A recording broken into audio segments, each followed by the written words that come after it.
surrounded by wrestling fans.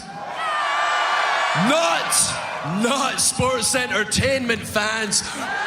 Professional wrestling fans! Professional wrestling! This is it! This is us standing up! This is the Wrestling Matters Podcast, a podcast that stands up for professional wrestling. Why? Because wrestling matters. So join the revolution, because the revolution is now.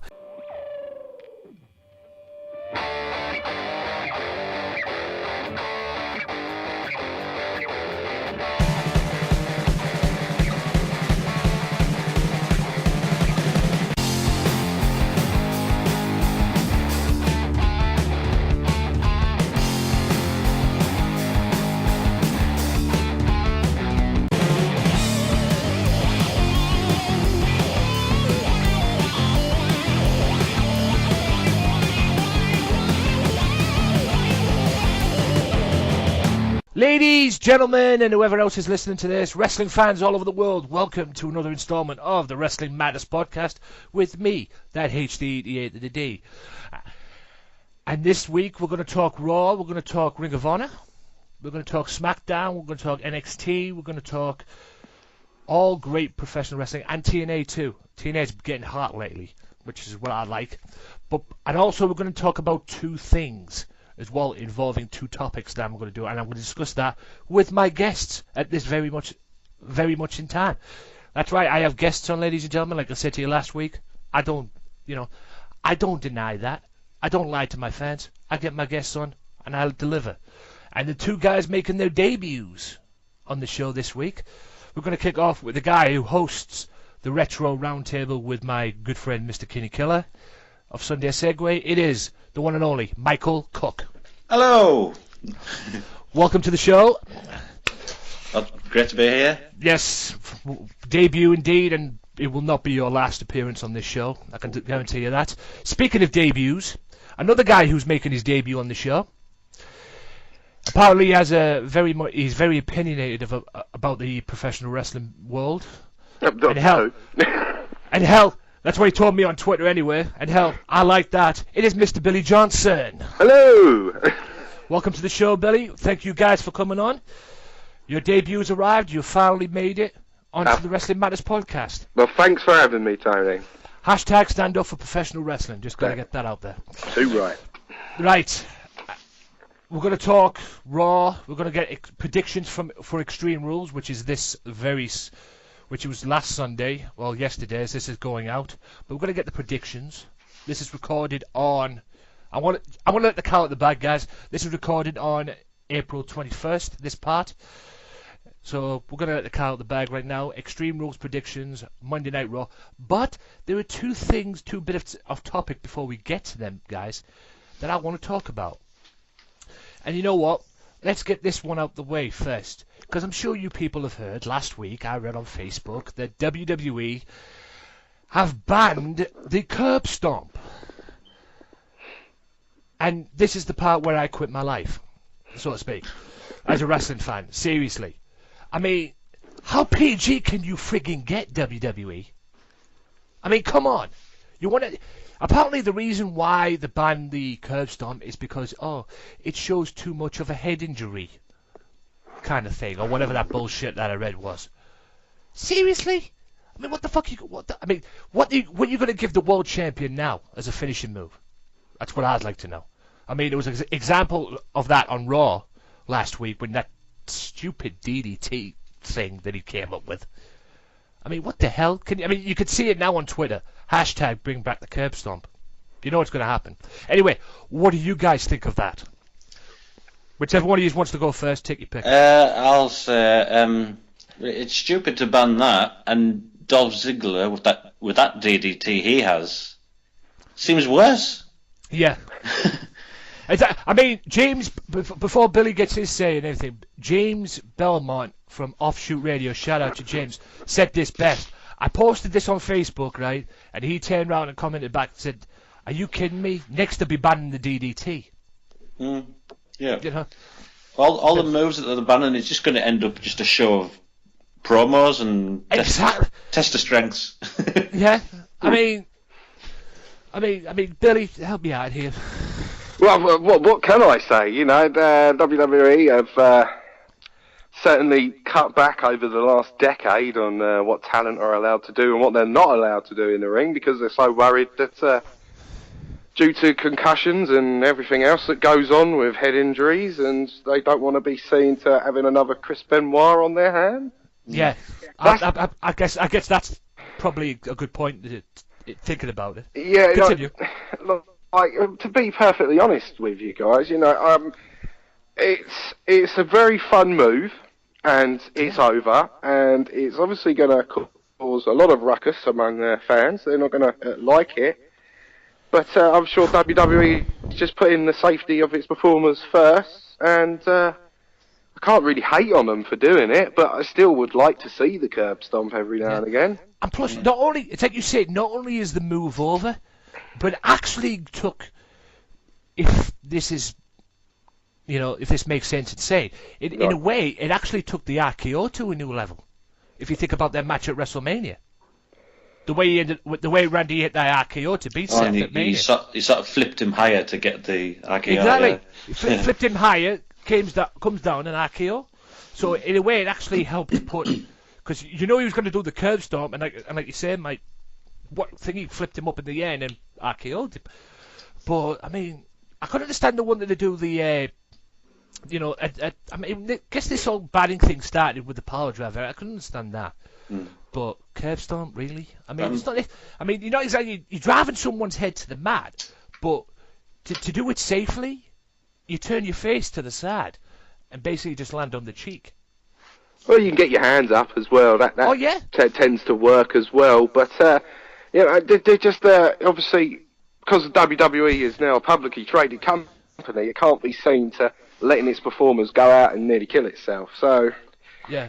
That's the Publicly traded PG company. Exactly, and it's killing wrestling, we all know that. Yeah. And unfortunately, you know, there's other places out there that are still doing what we all grew up, loved and watched back in the day. So, God bless him for it. Yeah, I'm sure Seth Rollins is talented enough to come up with a different move. Maybe this one he does on this particular Raw.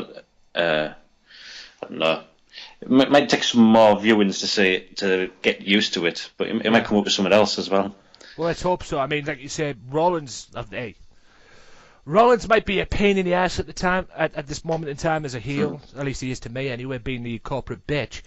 But I've never took any away from Rollins' talent, man. He is a talented wrestler, and I used to watch this guy back when he was in Ring of Honor. Back in the day as Tyler Black, and at one time he even carried that company, so it makes sense that he's carrying the WWE the way he is. The only thing I don't like about him is he's relying on the corporation too much, Triple H and co, and he's got them two clowns hanging around him.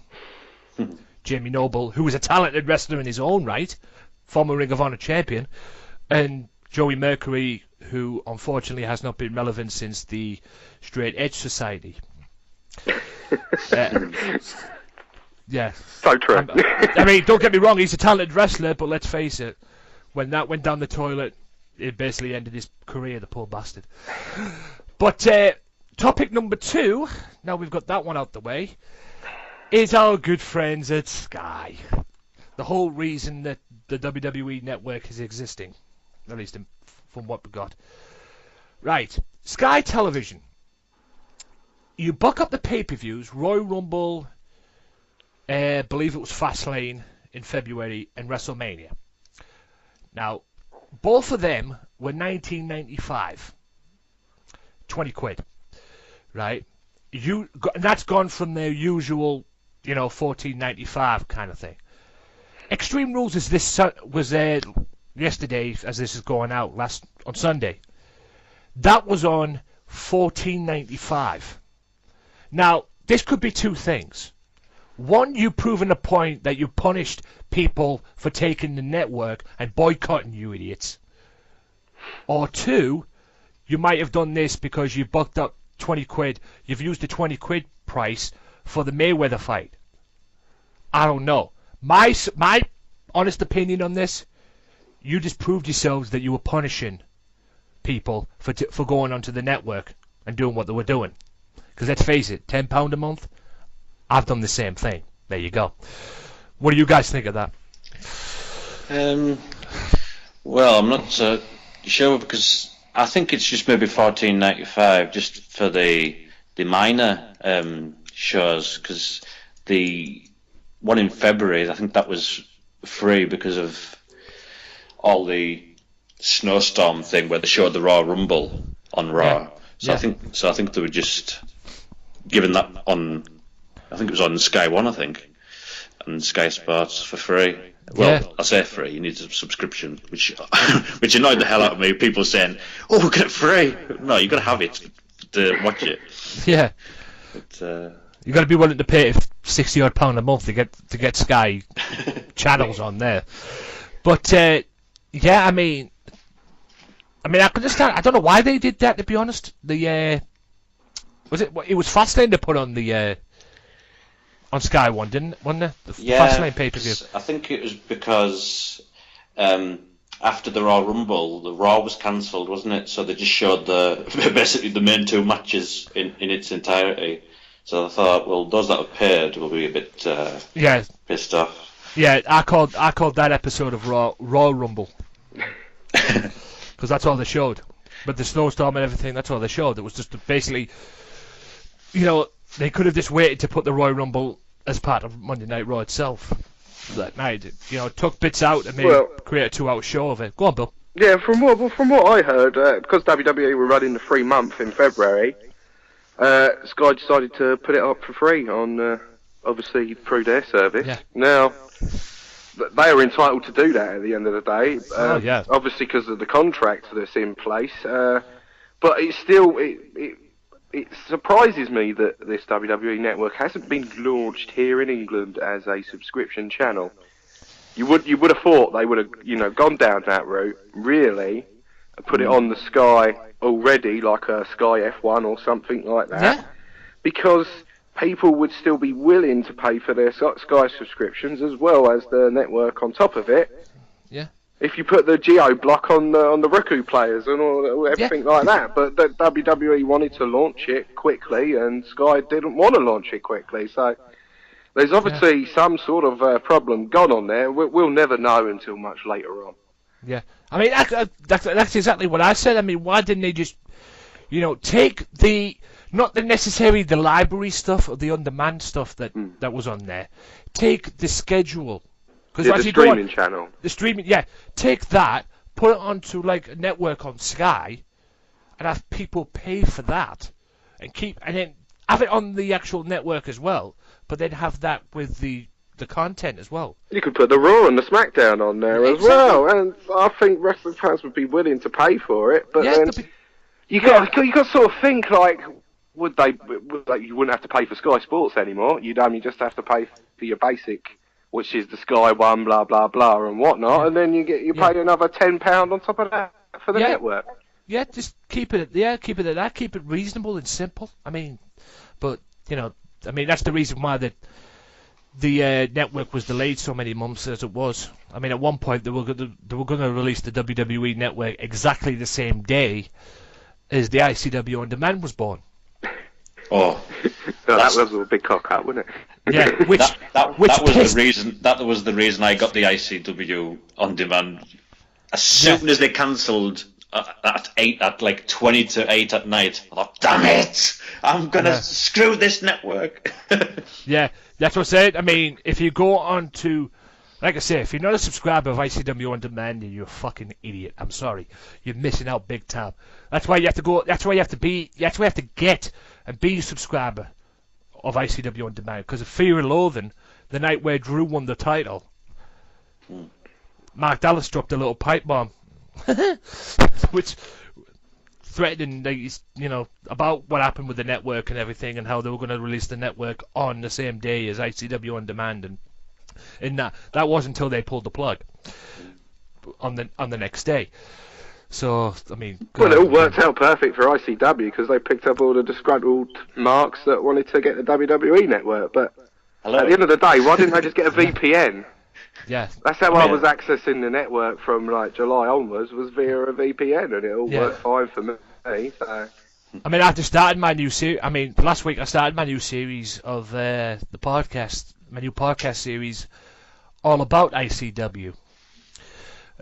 This coming week, as this is going out on Monday, Monday 27th, tomorrow will be episode 2, and it will be the Nottingham show as well. I'll be reviewing the Nottingham show, so...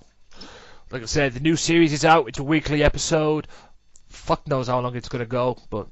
But good on you, Tony, for covering independent wrestling. Yeah, I'll cover ICW, because ICW's the shit. ICW's the shit. It's probably the only adult wrestling company in the world, isn't it? Well, I've heard it's very much like ECW used to be, but I haven't really seen too much of it, to be perfectly honest, and I am one of these dumb people that's decided not to get it on demand yet, but then I've got New Japan World, and I've got me WWE subscription. I think I've got enough subscriptions, and I've got me PWG DVDs every other month, so... It's getting expensive being a wrestling fan. It's getting bloody expensive to be a wrestling fan these days. Yeah. Hey, it's getting expensive, but we fucking love it. We fucking love it. And I was going to cover some New Japan stuff as well, but I actually went back on that, and I thought I'll leave that to Kenny, because he seems to be doing a better job than I'll ever do on New Japan stuff. You've got to have been following it for like at least 6 months before you'd like remember all the storylines and everything else that goes on within Japan, because obviously it's all in Japanese, and sometimes you don't understand what's going on. Yeah, unless Jim Ross and Matt Striker are there, then you're fine. But like I said, I mean, that's probably the only difficult about it is the Japanese commentary for me. If that's somebody who was English, I have no problem listening to Lariotto. I've got no problem watching the rest. I mean, some of the big names are over there. I mean, the fucking Bullet Club is over there, and they're fucking tearing things up. I love it. That's very true. I love the Bullet Club. I'm sorry, I'm a big Bullet Club fan. Oh, you don't have to be sorry, Tony. Bullet Club's over, mate. You know, they are so over, it's unbelievable. They come to Ring of Honor, and Ring of Honor just cheers them out the building. It's supposed to be this mega heel group that's taken over Japanese wrestling and New Japan Pro Wrestling. They come to Ring of Honor, and the Ring of Honor crowd, I believe it was in New York, they just cheered them out the building. Well, yeah, they were going to, because obviously the NWO-inspired gimmick, and it is proper over at the minute.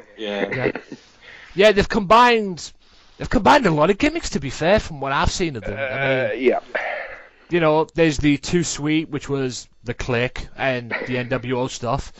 And then you see, I mean, I watched the 6-man tag that was on Ring of Honor as well, involving the Bullet Club, which was AJ Styles and the Young Bucks. And they were coming out doing the DX. Well, I think Scott Hall put it best. We ripped it off from the Freebirds. You guys can go ahead and rip it off for the Bullet Club. So... Hey. If Scott Hall's going to say that, then they're within their right to use it. Is it Scott Hall's son in the Bullet Club? Cody has joined as their young boy. Yes, correct. Yes, he's the prospect. Yes, you could say the young boy is like a prospect. Yeah, the prospect that the triple threat used to have once when they had that storyline with Lance Storm.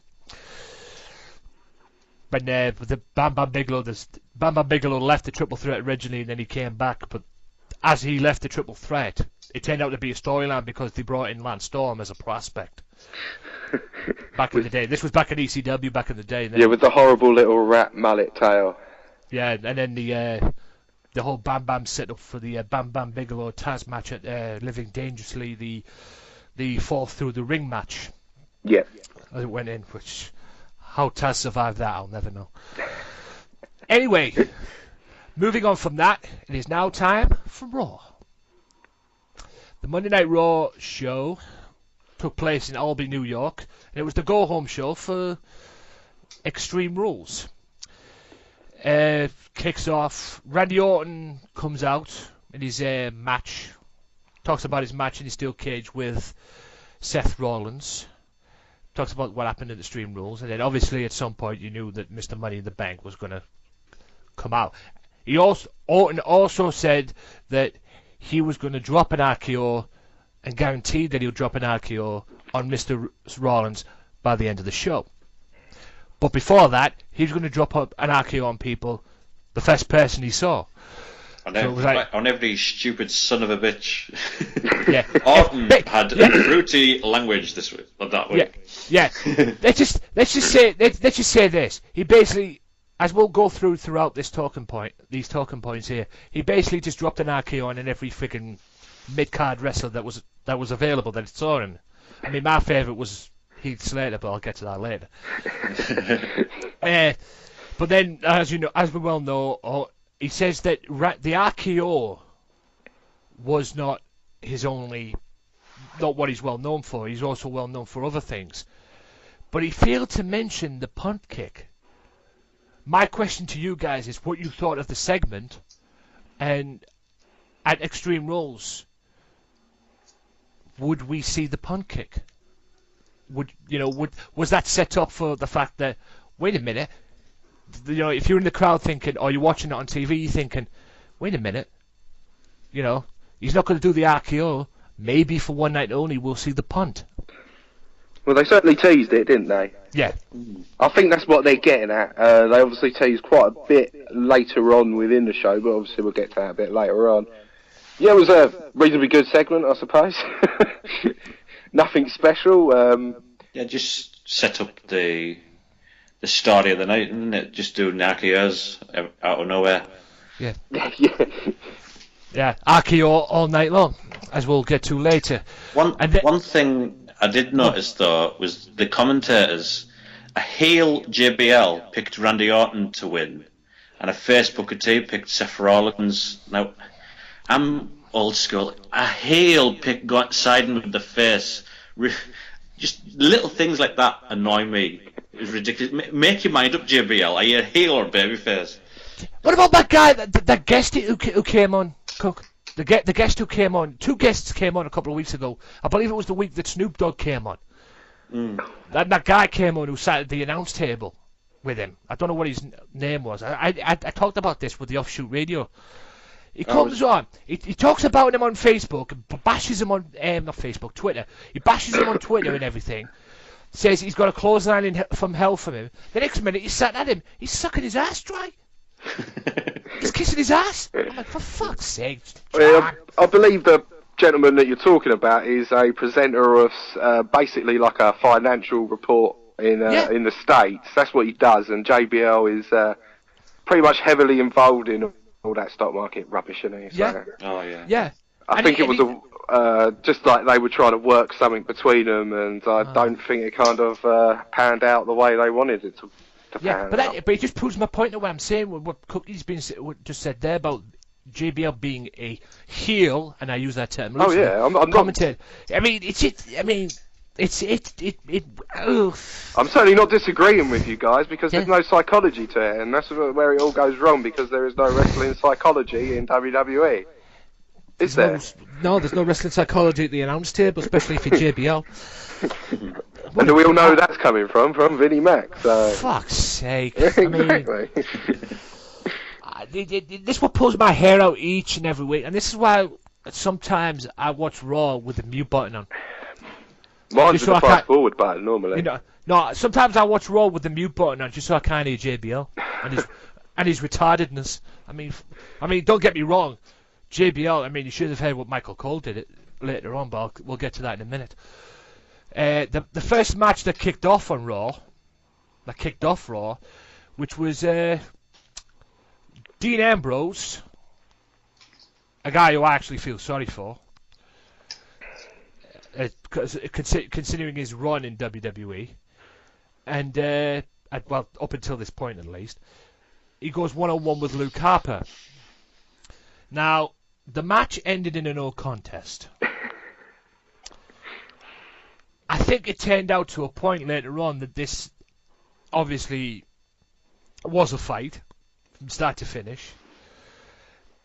But ending it in a no contest at that point, until we knew until it was announced later on in the show that it would be on the Extreme Rules pay-per-view in a Chicago street fight. But did we really need to kick off Raw with a no contest, match-wise? What's your opinions on that? I'll let Cookie go first. Well, I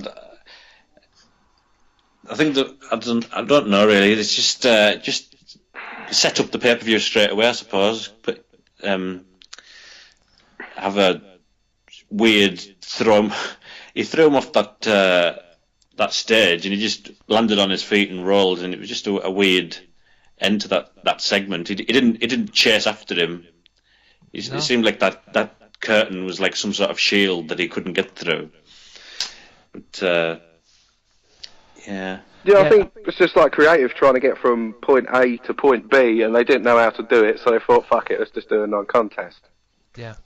And then we can set up the Chicago street fight. But why are they having a Chicago street fight? They still haven't figured out why they're having a Chicago street fight. There's no reason or any logical booking going on at the moment in WWE. Yeah. Well, if they're going to have a street fight, they're going to have a street fight. It's going to be in Chicago. It's in Chicago. The Extreme Rules is in Chicago, and they might as well go. Why add a gimmick to a match that it would have been fine without the gimmick added onto it? Yeah. You don't need to keep doing that, but they do it. Yeah, I'm actually scared for this Sunday, to be honest. What it should have been, because of what Rollins did to Luke Harper did to Ambrose at WrestleMania, where he put him through a ladder, and then he put him through a table, like the announce table on Smackdown. I was expecting a chair to be used, so have like a TLC. That'd be more going with what he's done to Ambrose. It would have made more sense. Yeah, but instead, if they were going to have a street fight, instead of doing this RKO thing all night, have them fighting, in most of the segments, and then ended up smashing through the doors and having a fight up the street. Yeah, I mean, what gets me, the thing that scared me about this match is the way that they were booking, Dean Ambrose. I mean, he goes from an Intercontinental Championship feud with Bad News Barrett leading into WrestleMania and what happened at WrestleMania, and now that it's like, no offense to Luke Harper, but now he's gone back to fighting guys like Luke Harper, considering where he was leading into WrestleMania.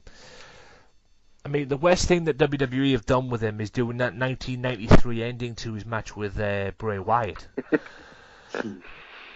I believe it was TLC when the computer exploded. Oh, yeah. Yeah, I remember the monitor exploding. Yeah, I was like, where have I seen that before? 1993 when Hogan lost to Yokozuna at the King of the Ring. The cameraman's camera exploded. Exploding cameras. Yeah, Hogan wanted his job to fire because he couldn't lose to Yokozuna the proper way.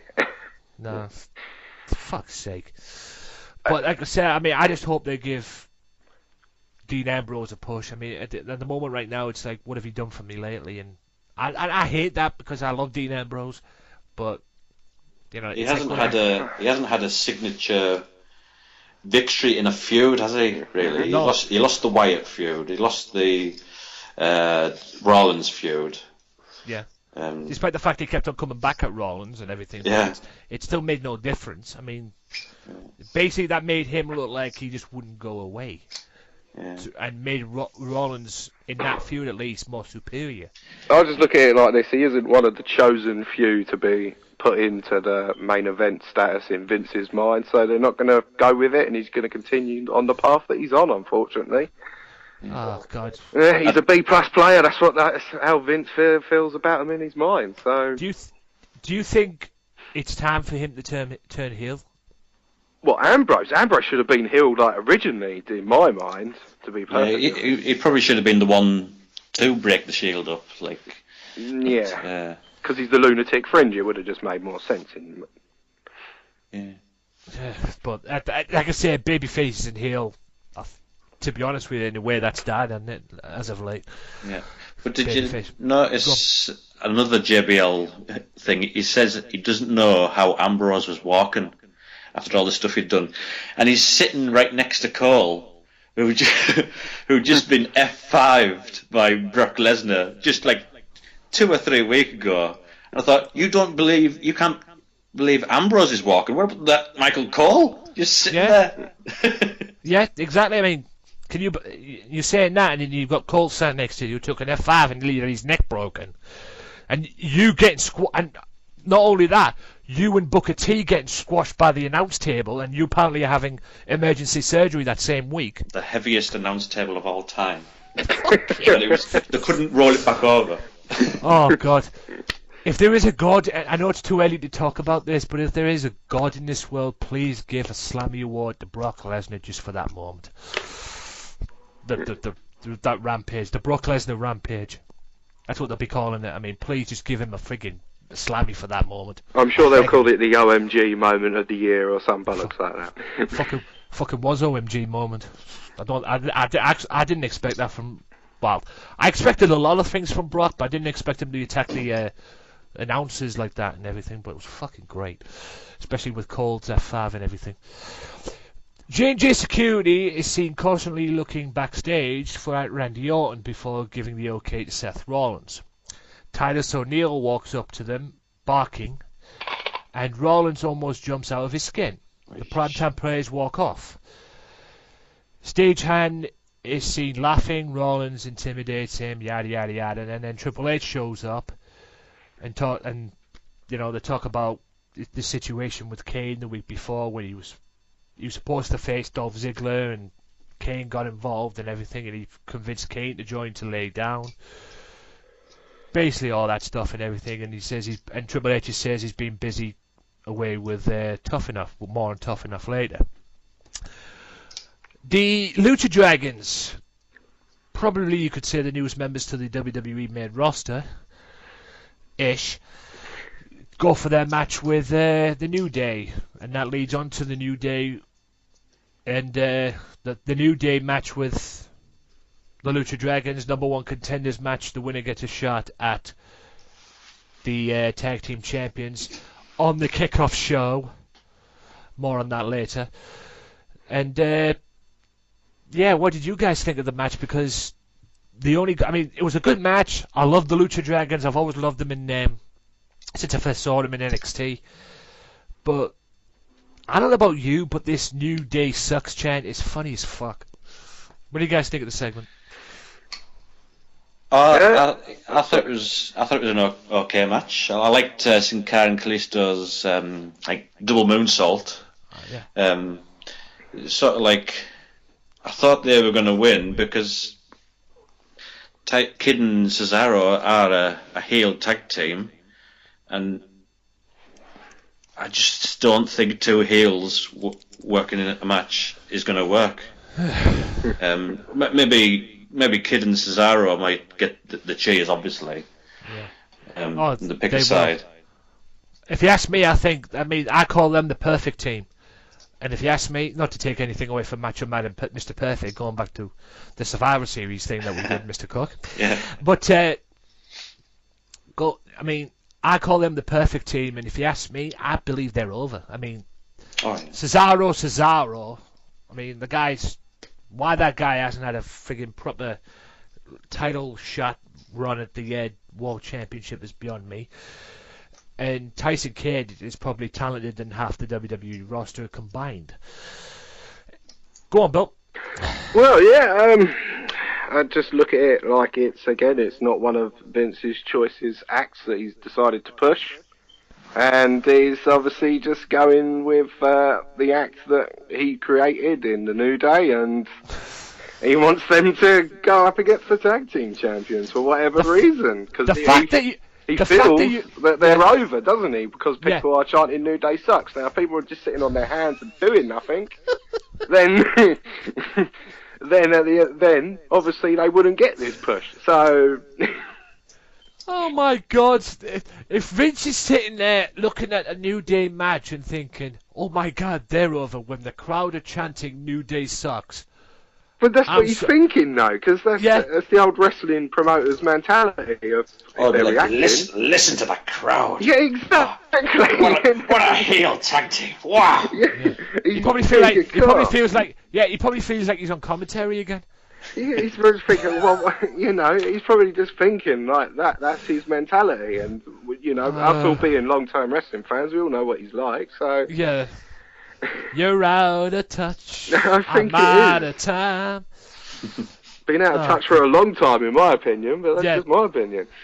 God bless whoever made that video, by the way. That video is on YouTube. Go and check it out. Type in Vince McMahon out of touch, and you will see it. It's got cancelled Vince. You've got a picture of Vince McMahon with the word cancelled across it as a thumbnail. Go and check it out. It's Vince McMahon to a T. That's all I'm saying on that. But the New Day ended. The New Day won by. It was supposed to. I think it was a count out. Yeah. Xavier Woods grabbed hold of Kara's legs. Yeah. So I don't know what the referee must have thought. What, is he stuck? He can't. Because he was standing right up. Yeah. He's just thinking Kara's botching again. Yeah. You can't jump in that ring, can he? No, I mean, I love the fact they've got something. They're actually doing something with Sin Cara. Putting him as a tag team with Kalisto and everything. And like I say, Lucha Dragons are a great tag team, but I mean, what's the future for them? I mean, would it be best? Could you see the Lucha Dragons at some point being WWE Tag Team Champions, or do you think they should just put them back on NXT? Because let's face it, they were more successful. They'll probably be more successful on NXT than they would on the main roster. Yeah. Oh, go on. No, carry on, Michael. Well, I think Kalisto's. I think he's over, isn't he? I think they're looking for a new Rey Mysterio. So yeah. I think having him start off slowly in like a tag team. And then do like Mega Powers explode with Sin Cara and Kalisto. Now that would be good. That would be good. That would be no. As a matter of fact, that wouldn't be good. That would be more hilarious. Considering the start, I mean, I think they've already got it. I mean, Kalisto would be perfect. Probably needs a little bit more work. Maybe a lot more work. But I think Kalisto would be perfect to fill in that role that now Rey Mysterio has left. Yeah, I'm pretty much on the same thought that he is more than. Well, I wouldn't say he's more than ready, but he's certainly going to be the guy that's going to replace Rey Mysterio, and they need another Rey Mysterio.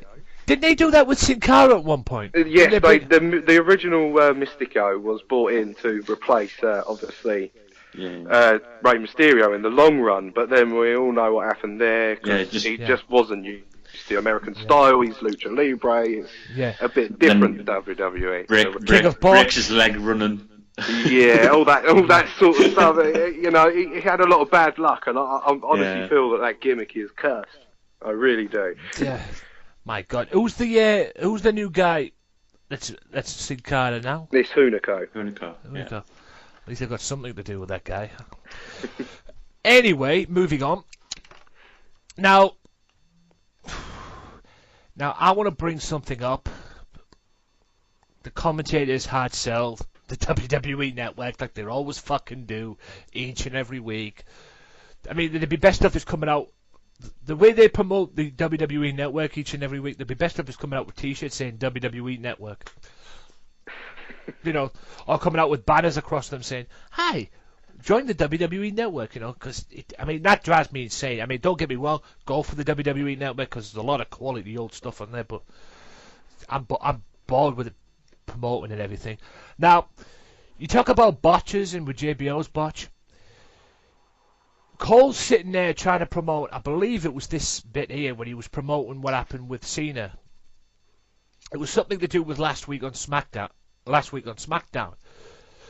But did any of you two notice what he said? He said Friday Night SmackDown. He said Friday night on SmackDown. maybe he was watching in the UK when he was still in the UK last week.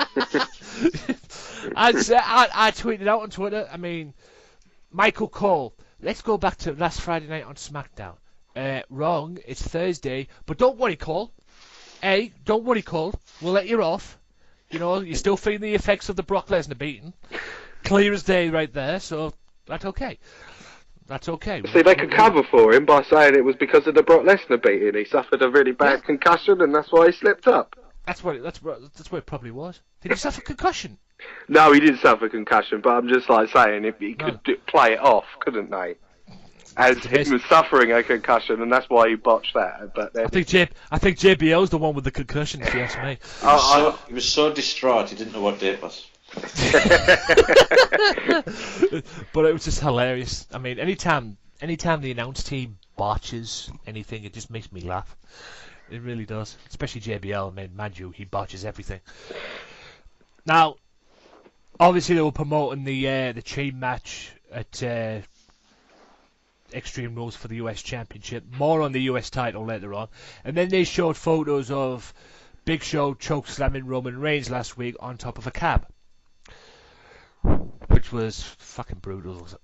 Well, it looked brutal from what it was. And then they obviously promoted his match with the Last Man Standing match at Extreme Rules. More on that again later on.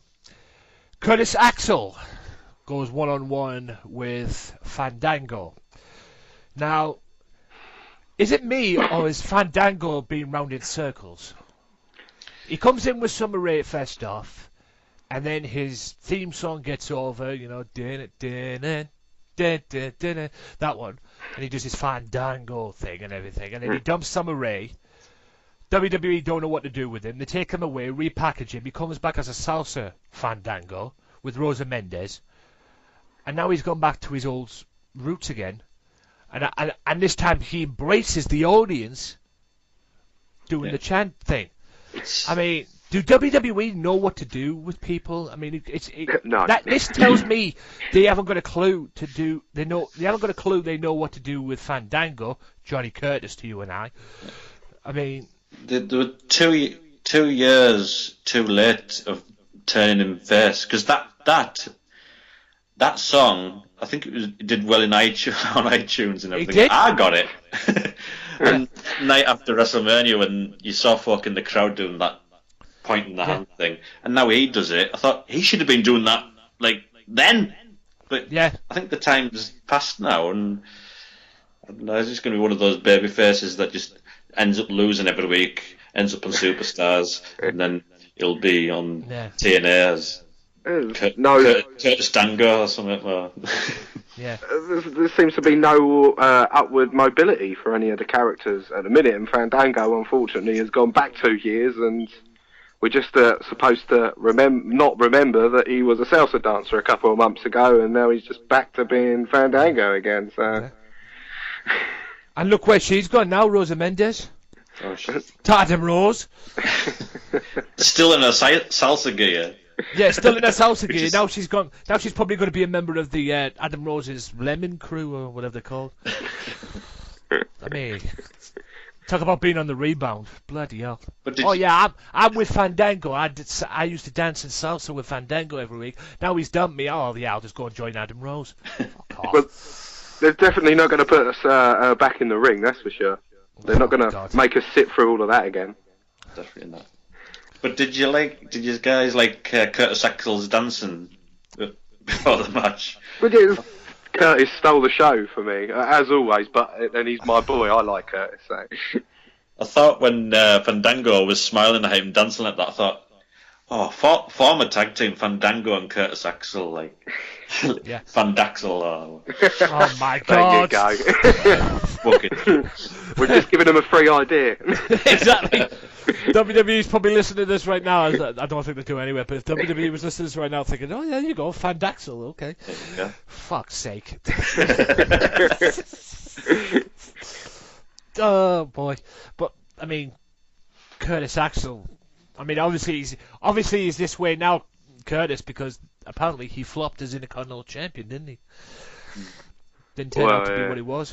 Because Triple H wouldn't put him over when they had that program at the beginning, and that sort of fucked him all up, and he's been going backwards ever since, but he sort of found comedy, and I think it's his niche, and he'll do alright with it, in my opinion. Yeah. Just like they did with Damien Sandow, who later on in the evening would go one-on-one with Miz, and the winner gets the Miz brand. Now, I don't know about you guys, let's talk about this for a bit. I didn't even know the Miz was a brand. First? Is he a brand? I don't know. It's just a gimmick, isn't it? It just reminded me of the good old WCW in 2000 when Booker T took on Big T for the initials T. And they mentioned that. They mentioned that during the match as well. Yeah, I liked how they did a little, wink like, and a nudge. A wink and a Booker nudge. T was like, it was a different time. Yeah. They had him do that, and then he used to go. And he went round for a brief period, calling himself Booker. Yeah, it was a GI Bro. And then GI Bro.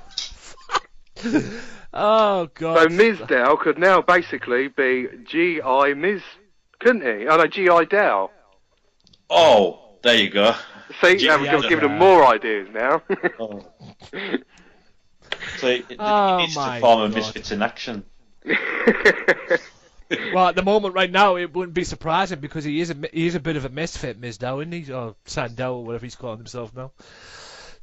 Unfortunately, but I mean, my God. Anyway, Triple H comes out, gives his promos, his usual concoction, and he promotes Tough Enough. Now, I like what they were doing with this. He didn't mention too much, and he allowed what they were doing. He said, you can get your things over at WWEToughEnough.com, whatever the heck the website was. But I like the concept of this now, because the previous years on Tough Enough, they've had women... I don't know if they've had women and females... Have they had, like, women... One woman gets one, and then a male gets one? I think in the early days they did, yeah. Yeah, but they didn't do it when Austin was host. No, because they just had that one guy, which turned out to be Big Andy, whose name was. Yeah, so I like that. I like the fact they've gone back to the original concept. Then in that case, my question to you is, who do you think should be the host? I say get Austin back. Yeah, but if Austin's doing his other shows like that Broken Skull Challenge, yeah, and Redneck Island, yeah, and his podcast, yeah. So I think it's just a timing thing, really, because all this thing about them having a feud with McMahon, I don't believe that. I think it's just a simple scheduling problem. Oh yeah, it would be good because he was great on his face when Cameron mentioned her favourite match of all time, Melina and Alicia Fox. He was like, what? That's what got me hooked. And by the way, guys, you can see the full series. They're putting the full series up on WWE Network of this series of Tough Enough with Austin as the host. Go and find it, okay? Get on the network. If you buy the WWE Network, get the WWE Network just for that alone, because that was a great episode. And Austin's face, like Mike correctly said, when Cameron said that, it's fucking gold. I think he wanted to chin her right there and then, or slap her. What are the other? Fuck's sake! It's weird that she's the only one. Is she the only one out of that particular series where she's still got a contract? Yeah. Yeah. Yes. It goes to show you how much prestige the Tough Enough is to WWE. And she did. I was gonna say she didn't even win the show, did she? Big Andy won it. Look how he turned out. Yep. Fuck's sake, it was fucking great. But I'm very much looking forward to that. But they're kidding themselves if they're looking for the next Seth Rollins, maybe the next Maven. But yeah. If they want the next Seth Rollins, they should just sign Adam Cole. Oh, without a doubt, yeah. Yeah, see? Yeah. It's that easy. I was going to say, I was just about to say the whole kingdom. Michael Bennett, Taven. Yeah, and then that would mean it'll be bringing back Marie Canales? Yeah. Oh yeah, that's not a bad thing. Yeah, exactly. Maria back and everything and all that. I mean, that's a great. I mean, Adam Cole, the next Seth Rollins. I mean, Adam Cole's talented. Don't get me wrong, but is he the next Seth Rollins? He should be doing more stuff. I mean, like I said to Cookie before we recorded this. He was I watched Ring of Honor TV, and he did the commentary for the Super Card of Honor showcase. The two matches that they had as part of the Super Card of Honor showcase for Ring of Honor television, which was Jay Lethal, Jushin Liger, and Samoa Joe and Jay Briscoe. So, I mean, what's next for him? I mean, if he got offered a contract, Adam Cole, would he take it? Yes. Because like I say, I mean, should he take it? Because like I said before we went on air, the Briscoes got offered a contract and they turned him down. So, but you look at the Briscoe situation; it's completely different to Adam Cole. Adam Cole's still a young man. He hasn't got a family. He doesn't have any responsibilities outside of a wrestling business. He'd take it in a second. You can tell he wants to go to the next level, and that is at the WWE. For the Briscoes, they don't need it because they don't need the WWE money, do they? No, they've done well for themselves. I mean, Jay Briscoe's Ring of Honor champion. Mm-hmm. They've owned the tag team division in Ring of Honor, so. And they've been there for over 10 years now, so they're more than happy to stay. They don't have to uproot and go and live in Florida and take their family and then shut their businesses down that they have outside of wrestling. So. And have their names changed. Yeah. I'm gonna say, like I said, when this came up on Facebook, I said, how do you like that, WWE? Repackage that. Because that's what they'll probably do. They'll probably repackage them. They wouldn't be the Briscoes. I can't imagine what names they'll get, like, but it wouldn't be the Briscoes. It's more to do with them wanting to own the name, isn't it? More than anything. Of course. Yeah. Which you can understand from a business point of view, because the Briscoes could just suddenly leave and take that name with them. Yeah. Whatever the name the WWE gave them, if they were successful and gotten over, then they could use that name somewhere else and make more money off of that name. Oh, that's exactly what it is. I mean, plus they've already got a Briscoe up there, haven't they? WWE. Yeah. So, but it sort of helps the talent as well, because they wouldn't want a Dudley situation where they're known as the Dudleys and leave and have to call themselves something else. Yeah. So it's best if Adam Cole gets called something else in WWE, and then if it doesn't work out, he can go back to his name that he was more famous for. You should put it. They should just keep these talents in NXT, because let's face it, they wouldn't get a fucking sniff on the main roster, would they? Let's face it. I mean, Adam Cole's so talented. Jay Briscoe, the Briscoes are probably the best tag team in Ring of Honor's history, if not one of them at least. You know, you'd be best off just bringing these guys in and say, "Oh yeah, we'll just keep you on NXT." Granted that the NXT brand is going to, it's going to separate from the two, and have, we'll go back to having 3 brands again, like we did before. But except this time it's going to be more different. But anyway, during that, Kane came out, answering the call with his suit. Oh, God. And obviously they were talking about what happened last week, and then Rollins comes out and could not believe that Kate think he isn't worth Triple H's investment and all that, and then all hell breaks loose.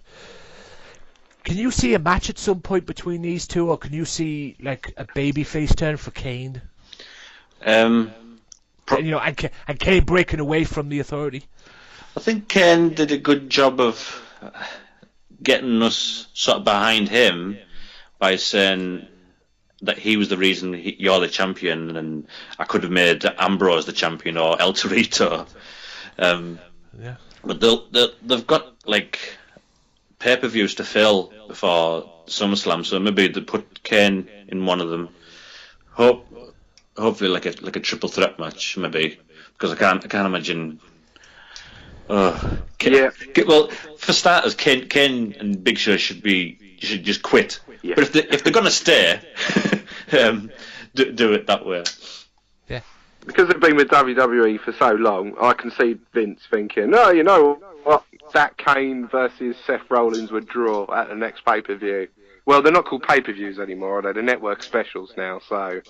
And they don't have to make big matches really anymore, because they've got X amount of subscribers, and they know that they can just give them a crappy match for a pay-per-view.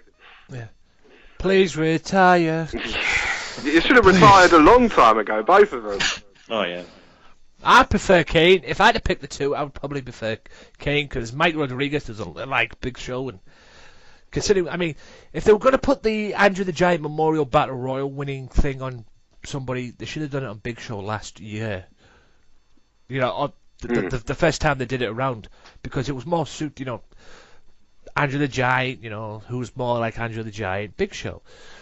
But they gave it to Cesaro, and in a way, quite rightly so, with Cesaro being who he is and that, and being a strong motherfucker, and entirely different from what he used to be in the Indies, guys, back in Ring of Honor.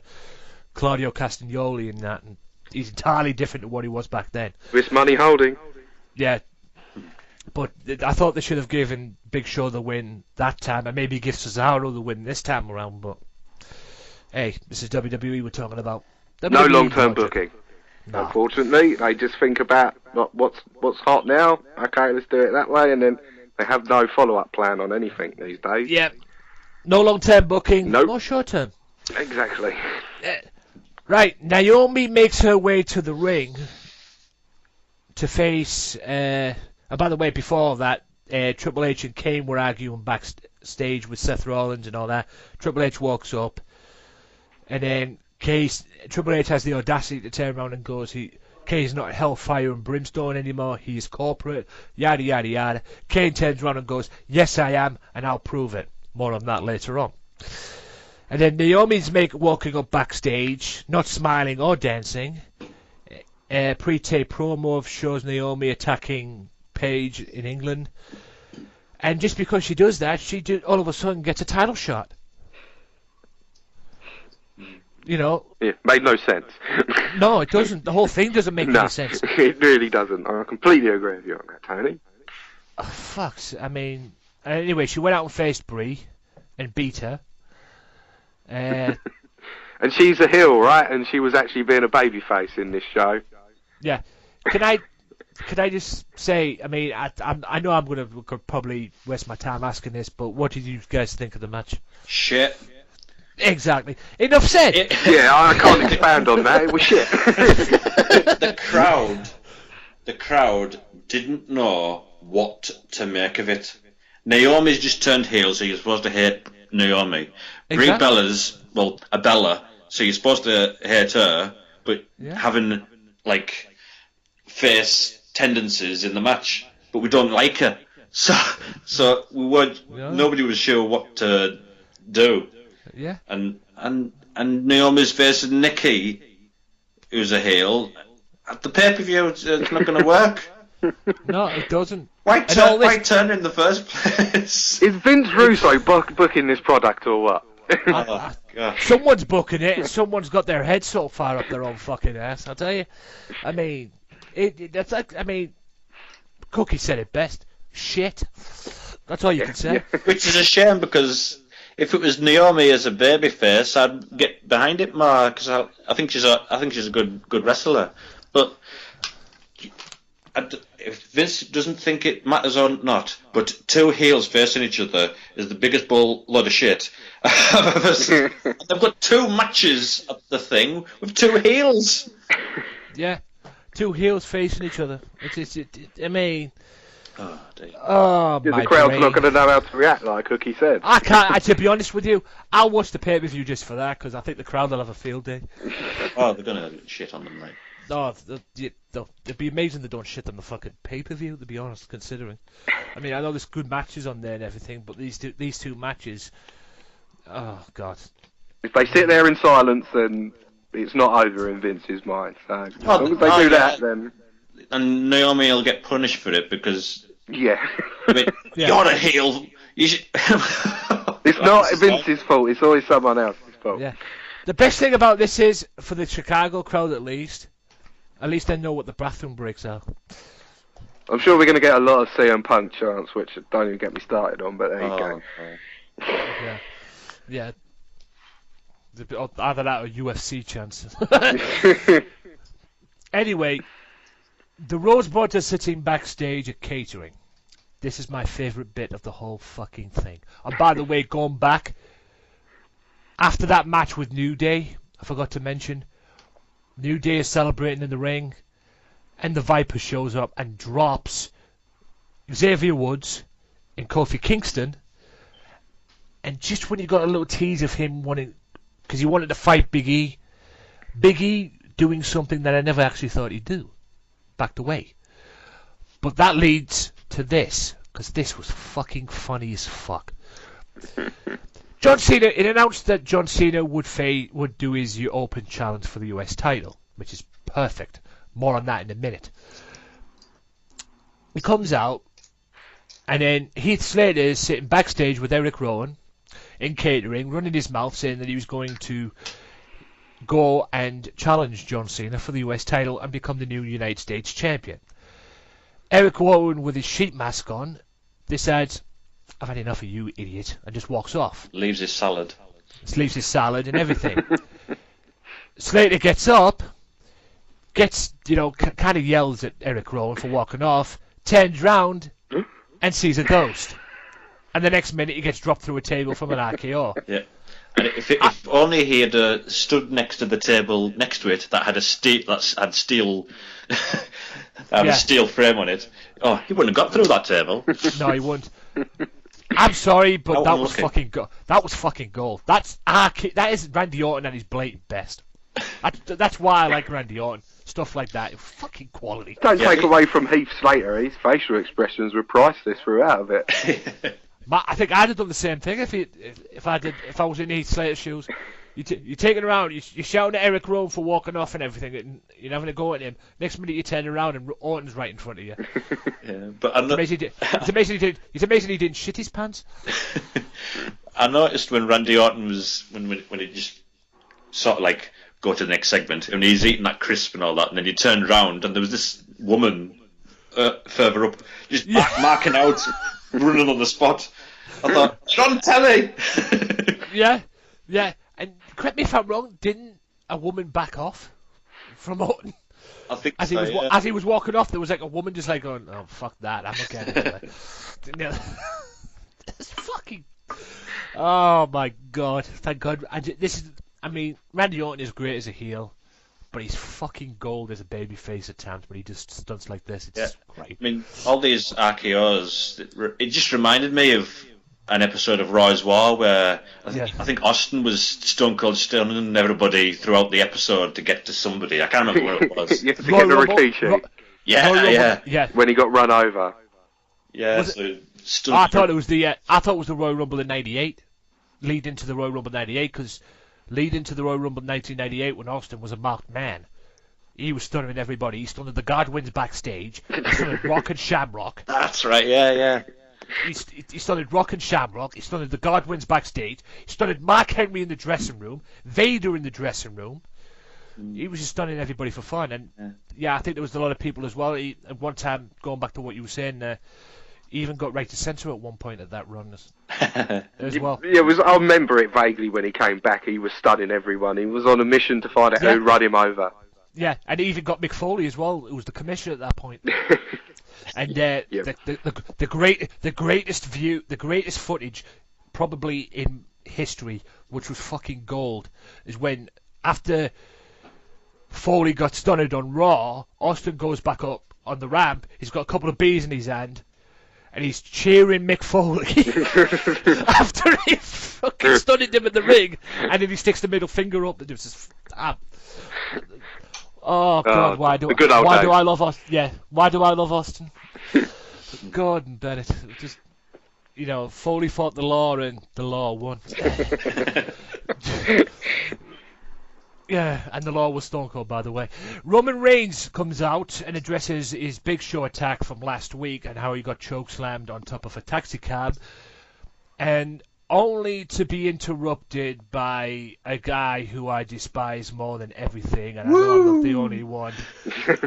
And I know I'm not the only one who despises him. A certain Kenny Killer can't stand him, and I'm ashamed to say his name.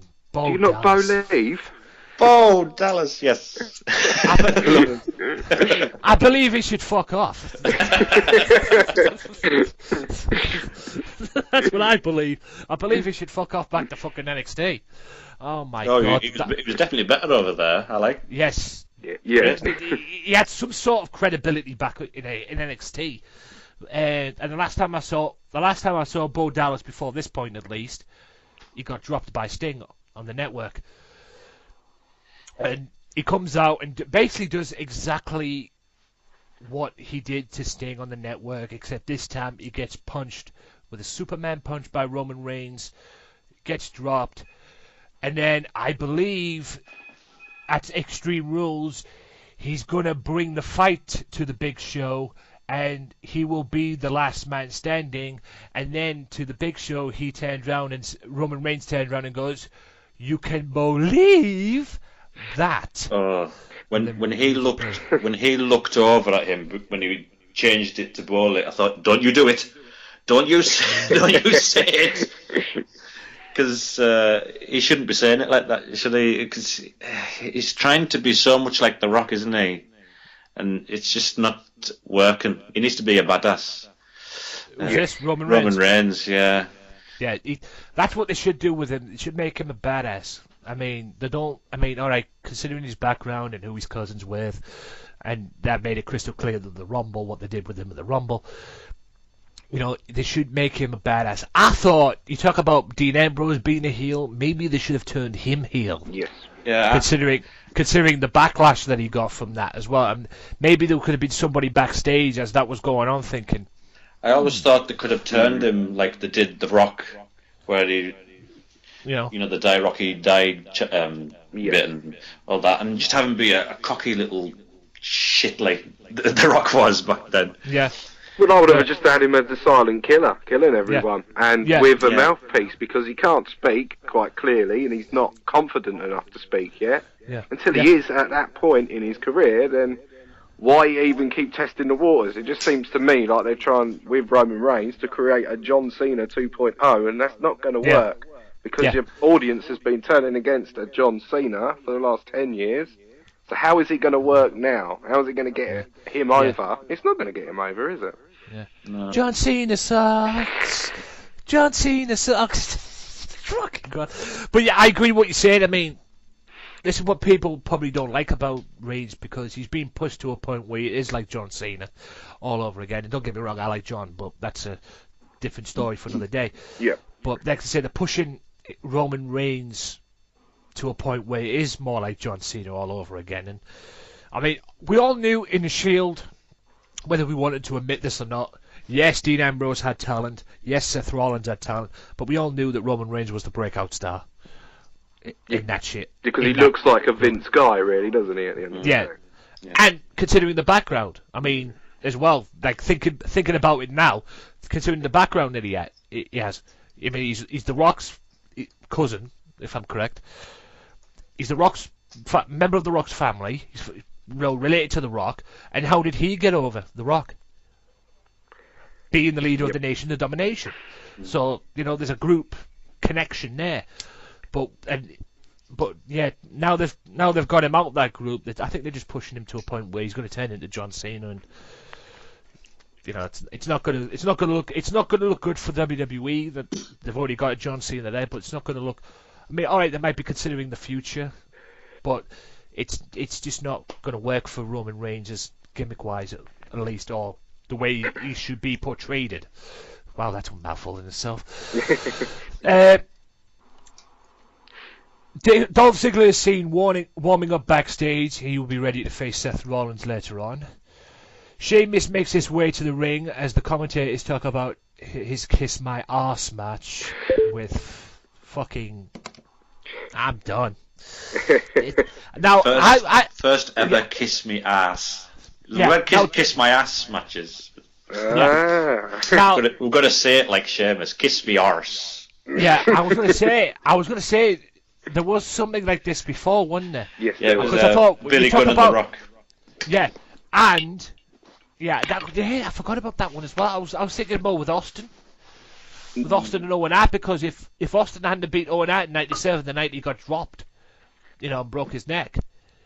Oh yeah. I thought, because if he hadn't beat Owen that night, he would have had to kiss Owen's ass. Yeah, there was an added stipulation to that match. If Austin did lose, he would have to. But considering what happened, they ended up, Austin ended up going over on Owen Hart.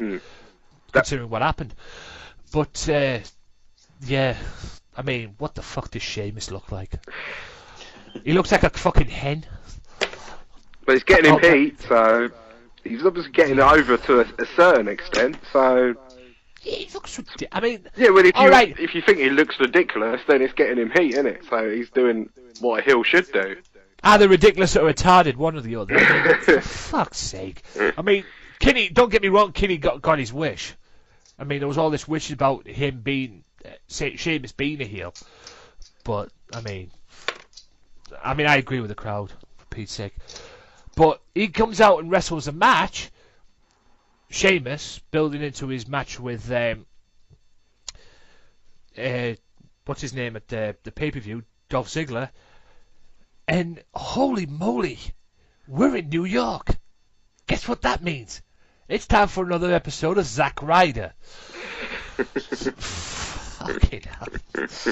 I mean, and this guy comes out, and don't get me wrong, am I the only one that thought that Sheamus was trying to be Jerry Lawler back in the day? Yeah, Jerry Lawler did that thing where he was Exactly. with the microphone. Yeah, beating up people with a microphone and commentating over them and everything. I thought, for fuck's sake. I mean, his name's Sheamus, it's not Jerry Lawler, for Pete's sake. I mean, he comes out and just puts a total beating on Zack Ryder. Beaten enough to a point where Dolph Ziggler couldn't take any more of it and runs out and zigzags him and chases him away. So, what did you think of that whole segment in itself? Well, Sheamus getting himself more over as a heel, but and building the Ziggler match. If you could call it a match. Yeah, oh well, Ryder got disqualified, didn't he? I think Sheamus won by disqualification, and yes, he did. And JBL was like, "Who told Eden that?" Like, there's no belt. Yeah, exactly. That was probably the only time I agreed with JBL that night. I mean, was that even a match? I mean, could you consider that a match? Because that's to say it was just a beatdown of Zack Ryder in his hometown by the hands of Sheamus. I mean, could you even consider that a match? If the bell rung, then it's technically a match. Yeah. If that was technically a match, they'd have been best off just hanging Zack Ryder from the what I call it, the thing that they use when they have the ladder matches. Bring that down, hang Zack Ryder on it, and just have Sheamus just go to work on it. I mean, Jesus Christ. Anyway, moving on from that, John Cena will defend his United States Championship in his Open Challenge next. And immediately following Smackdown on April 30th, Stephanie McMahon will be on the podcast. The Chris Jericho podcast, that is. On the WWE Network. That should be something. Now, I would like to know if they're going to mention the Jericho bit where he always used to call her a trash bag, bottom feeding horse. They'll probably will. But the reason why I'll tune in for it is I wonder what the hell the deal is going to be with Brock Lesnar. Because let's face it, she might be next on the list of getting F5s. Hopefully anyway. Like I said on a previous pay-per-view, on a previous podcast rather, you know, it's like I said, you know, they had this build-up before, didn't they, Cookie, with Stone Cold and Vince. Mm. And it'll build it up to Madison Square Garden, the night where Vince got stunned for the first time. Who's to say they won't do that with Stephanie and Brock? And, you know, and have Brock F5 Stephanie. Oh. PG, I don't think they do it. No. It's a possibility. It's a possibility. I would have said WWE of old would have done it, but not today. But obviously a publicly traded company, it's PG. I don't think they would ever do anything like that. They might bring in Ronda Rousey to obviously kick Stephanie's ass, because then it would be a woman beating up a woman. I thought you ripped her arm off at friggin' WrestleMania, mate. Ripped her arm off and just took it home as a souvenir. You could that'll be happening in the next WrestleMania. You could have Paul Heyman bring out Paul Heyman girl, Ronda Rousey. That would be a way of going about it. Yeah. Well, I've got 3 ways to say about it. Suplex City, bitch. Have you seen that song? Guys, if you haven't checked it, go and check it out, that song, please. I'll plug this right now. Go and check out that song, Suplex City, bitch. It's Vicky L's posted it on Facebook, and I saw it. It's on the Heyman Hustle YouTube page. Go and check it out. Just type in Suplex City Brock Lesnar. It's PFV, I believe, the person who sings it. It's just fucking quality. And you never know, one day that could be Stephanie. Anyway, WWE US Champion. Now, I don't know about you, but everybody has their thing about John Cena and what he is, and we all know he's the face of the company, and with Roman Reigns doing what they're doing with him and everything. But I don't know about you. You've got to give him credit for what he's trying to do to the US Championship.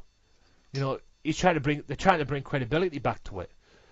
I think with having these open challenges every week. the only problem I've ever had with John Cena is his in-ring work is incredibly sloppy and offensive to me, because I can't suspend my disbelief when I'm watching him. I respect his charity work and everything else that he does, and in this situation, he's doing a good job with the US belt. Well, let me just put it to you like this, Bill. Yeah. Right, you're right. He is doing a good job with the US belt and everything. And I mean, somebody had to anyway, considering the way it went, considering the direction that belt went. Yes. But let's face it, Bill. The reason why he is so sloppy, as many people put it, and yourself, which is probably one of the main reasons why he always gets booed out the building. Yes. Because at the end of the day, John Cena can wrestle, but it's going back to what we were saying about Vince. Because I'll tell you this right now, John Cena is now what Hogan was back in the 80s. No, yeah, exactly. But I know this, but it's still obviously going to affect my judgment on him as his overall performance. That's just my opinion. It doesn't have to be everyone else's opinion upon him. Okay, that's why you're on this podcast. Everybody has an opinion. But if, like I say right now, I believe this, and I watched somebody else say this before, whether Cookie agrees with this or not, I don't know, but going back to, I mean, they said if they combined what he's doing now to what he used to do back in the day with the rap stuff and everything, he'd be over. I mean, they already did that at one point. They did combine the two at one point when he was having his feud with The Rock leading into WrestleMania, and that rap thing he did on Raw. If Cena is going to do that, it would have to. They would have to change the rating, but it's going to be PG, and he's not going to. It was all right for the Rock thing because it was on the occasional thing, but him week in week out doing his rapping, I don't think. Yeah. It would be toned. It would be toned down. It wouldn't have the same thing. Yeah. And the whole rapping thing did get a bit old, bit quickly in 2005. I was pretty much sick to death of it, to be perfectly honest, in 2005. And here we are, 2015, and I'm still pretty much sick to death of it. Yeah. I mean, but at the end of the day, he can wrestle, but like you say, I mean, at the end of the day, he's just a modern day. I mean, the thing that amazes me about Cena, he's a modern day Hulk Hogan, but who the hell taught him this springboard stunner? That's an awful move. I don't think you should be doing it. Just tell that to Austin. But he comes out, and obviously he's, Rusev means business. He's promoting his match at the Extreme Rules show and everything, and says that he will beat Rusev and blah blah blah blah blah, and then issues the open challenge for the United States Championship, and asks anybody to come out. And he says whoever does come out, he doesn't plan on losing, yada, yada, yada. I don't know about you guys, but the last person I expected to see come out of that curtain and onto the ramp walking down the aisle was Kane. Yeah, I tell you who I thought, because of that segment with Heath Slater and Eric Rowan walking away, I thought Eric Rowan was going to come out. I did. I actually thought it was Eric. He's stolen Heath Slater's spot here. But I was going to say, but that's what Kane meant when he had that thing when he says, I'm going to prove it and everything, and walks off when he had that argument with Rollins backstage when Triple H interrupted. But I agree with what you said. I was like thinking, Eric Rowan's sitting there next to Heath Slater. Heath Slater's running his mouth. He tells him about the US title and everything, and Eric Rowan basically gets up, and we thought, oh no, we all know who's going to take that match then. And they would have had the same type of match, because they're both, I think Eric Rowan and Kane are similar, like, they're not amazingly talented or anything, but Kane's music hits like a fart in the lift. So yeah. No, what's a fart in the lift is the fact that he still wears them corporate pants.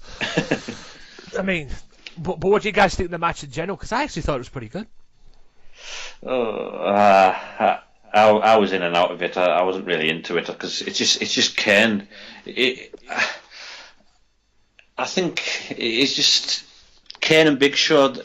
They've outstayed their welcome by like 8 years. I'm just bored of them. I'm bored to tears of them. I wish they would just retire. Please. Please retire. Please retire. Please retire. Sorry. Bill, do you agree with it? What's your thing? Well, yeah, I certainly agree with Cookie on what he's saying. You know, they've over-reliant upon Kane and Big Show week in, week out for spots that could be taken up by newer, better wrestlers from NXT. So, but then obviously with the match itself, it was all right. It wasn't anything special, but it wasn't anything bad. It was your average television match. Yeah, it wasn't a perfect match, but it was okay for what it was, at least. Yeah. Go on. No, I'm just gonna like say more than anything, it's just an average television match, and we've all seen it before, and we'll probably see it again in a couple of months' time. Yeah, more than likely. That's if Kane's... Well, Kane still can be around anyway. I think Kane's more lenient towards Triple H now, when you only get to see him wrestle maybe once in a blue moon on television. Well, That's what it's come down to. Fingers crossed, Yeah. but That's what it's come down to. He doesn't regularly get a match on Raw every week now, does he? So no, but Vince is still reliant upon him to put over certain acts, isn't he? In a certain position, like it's obvious that they're going to go the route with Kane and Seth Rollins. yeah. And obviously they did Kane and Bryan last year, so Vince was reliant upon him to put those guys over. Yeah. At some point. They might be doing that. I think they'll be doing that as well with Big Show and Rollins. Yeah. Roman Reigns, sorry, Yeah. at the Extreme Rules.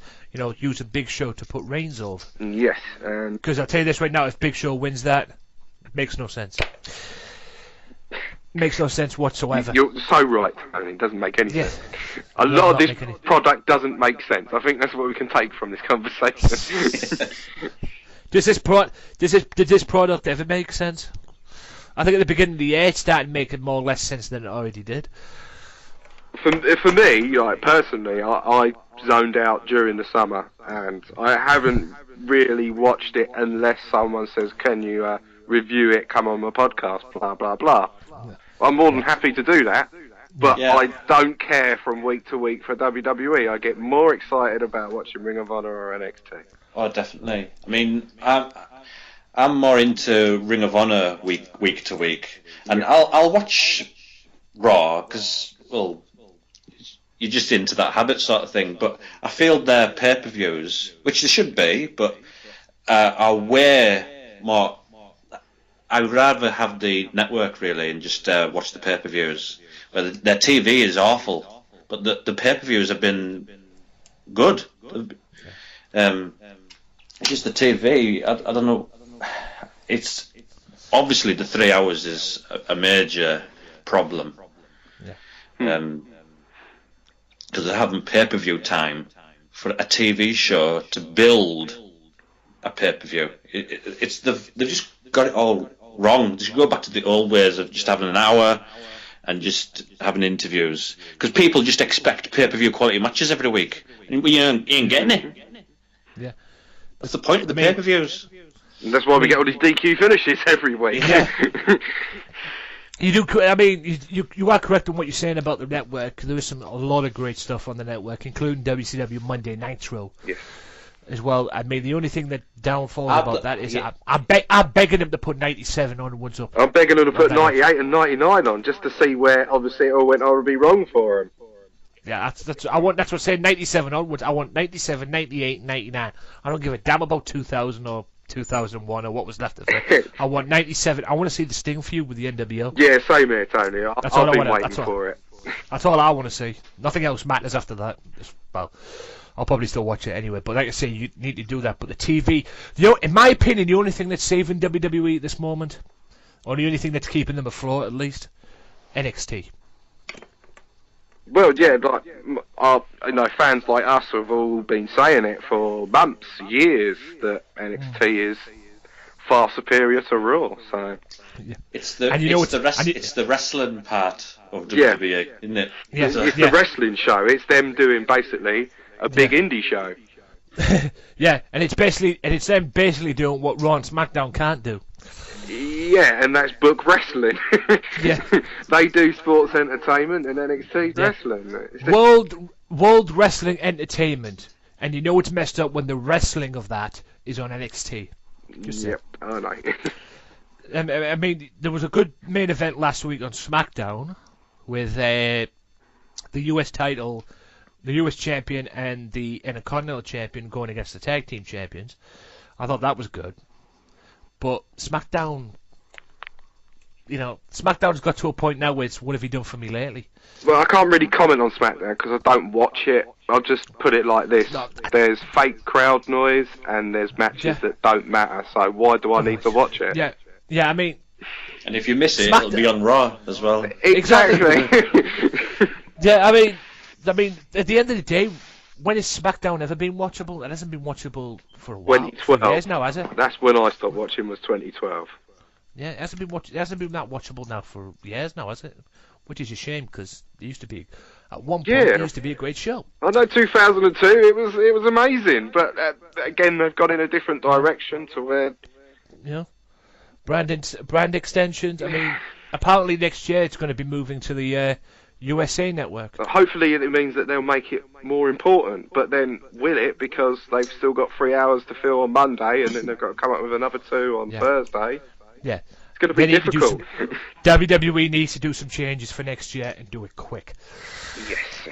Now, Renee Young's backstage with The Miz as they're hyping up the match between Miz and Damien Sandow. The winner gets the Miz brand. Fucking kill me. My God. But Miz, as The Miz is talking backstage and everything, they get interrupted and Renee cuts him off and says Byron Saxton is standing by backstage with John Cena. Well, what a way to make the star of your Marine 4 movie look like a goon. Not that he needed any help. No. Okay, not that he needed any help anyway, Miz, but what an exclamation point to put on the guy, like you say, Cookie, the star of the Marine 4, and make him look like a bigger tool than he already is. And the star of one of your Tough Enoughs that you've just been promoting earlier. Yeah. The next Seth Rollins. Yeah. How you make the Miz look like that. Yeah, like you correctly said earlier on, Seth Rollins more like Maven. Yeah. For fuck's sake. And then Byron Saxton, to talk about him and, his match. Cena talks about his match with the upcoming pay-per-view and how he unexpectedly did not see Kane coming and nobody expected him to come out of the dressing room, only to be attacked by Rusev, and Rusev puts the Anaconda on him, the camel clutch move that he uses, wraps a train around his face. Now, I don't know about you, when I saw this, his nose, I swear to God, I thought his nose busted right there and then. I thought his nose went flat. I thought, has he got like a thing there that keeps his nose in shape or anything? I genuinely, I don't even know why, but I was in tears laughing at that. It was like he pressed his nose against the window and his nose was going that way. I thought, this is supposed to be a serious attack but I was laughing. Yeah, and it was a laughable moment, I agree. I mean, like you say, it was supposed to be a serious attack promoting a match upcoming at the Extreme Rules pay-per-view between the two, and then they get that. Just the way his nose was in a different direction. It was fucking quality. It was hilarious, and I hope Kenny has a go about that because oh my God, it was just a hilarious moment. I mean, like you say, a laughable moment in an attack in a segment that's supposed to be promoting a serious match, or should I say, Rocky IV Part 2 at the Extreme Rules pay-per-view, right? And then they get something like that. I mean, I'd love to know what people were thinking backstage when they saw that. Well, if he didn't put it underneath the nose and he'd put it in the mouth, then I think it would have been a perfectly fine angle because it was. Yeah. He ripped it on put it on there pretty stiff, didn't he? Really? Yeah. I mean, it looked good, but it didn't look that good as it should have been. It looked more fucking hilarious. It did. Unfortunately, that Russian chain is so brutal that it nearly ripped John Cena's nose off, and now we're all just laughing at it.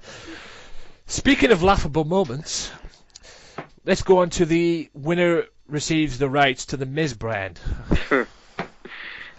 I don't even. Do you know what?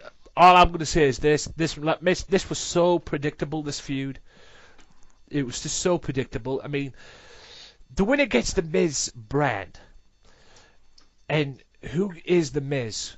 Oh, it's Mike Mizanin. Mike the Miz, the guy who's originally playing the Miz. This guy's a stunt double, Damien Sandow. You know, they bring in Summer Rae in. Summer Rae ends up with Damien Sandow. You know, just to wind the Miz up a little bit. They have what happened on Raw, on Smackdown where Summer Rae slaps him. If no one saw the fact that Summer Rae was going to turn on the Miz, on Damien Sandow, right, you haven't got a brain. I'm sorry. I saw this coming a mile away that was going to happen. Why? Because Miz is the star of the Marine 4. Who's the co-star? Summer Rae. What do you guys think? I'm done with it. Oh, you're right. It was predictable. It's just what a shame it ended just so stupidly, because they built the Miz and the Mizdow feud perfectly to begin with before WrestleMania, and then they put him in the Battle Royal, and it should have been a match to end it. But it should have been in Extreme Rules. Book him on the Extreme Rules show. Yeah. And have like a stipulation, Extreme Rules stipulation in the match, and then they just like I said, they just fucked it all up. They could have had a contract on a pole. Oh, Benny Yates sticks Summer Rae on the pole. I could think of a rude joke, but I'm not going to say it.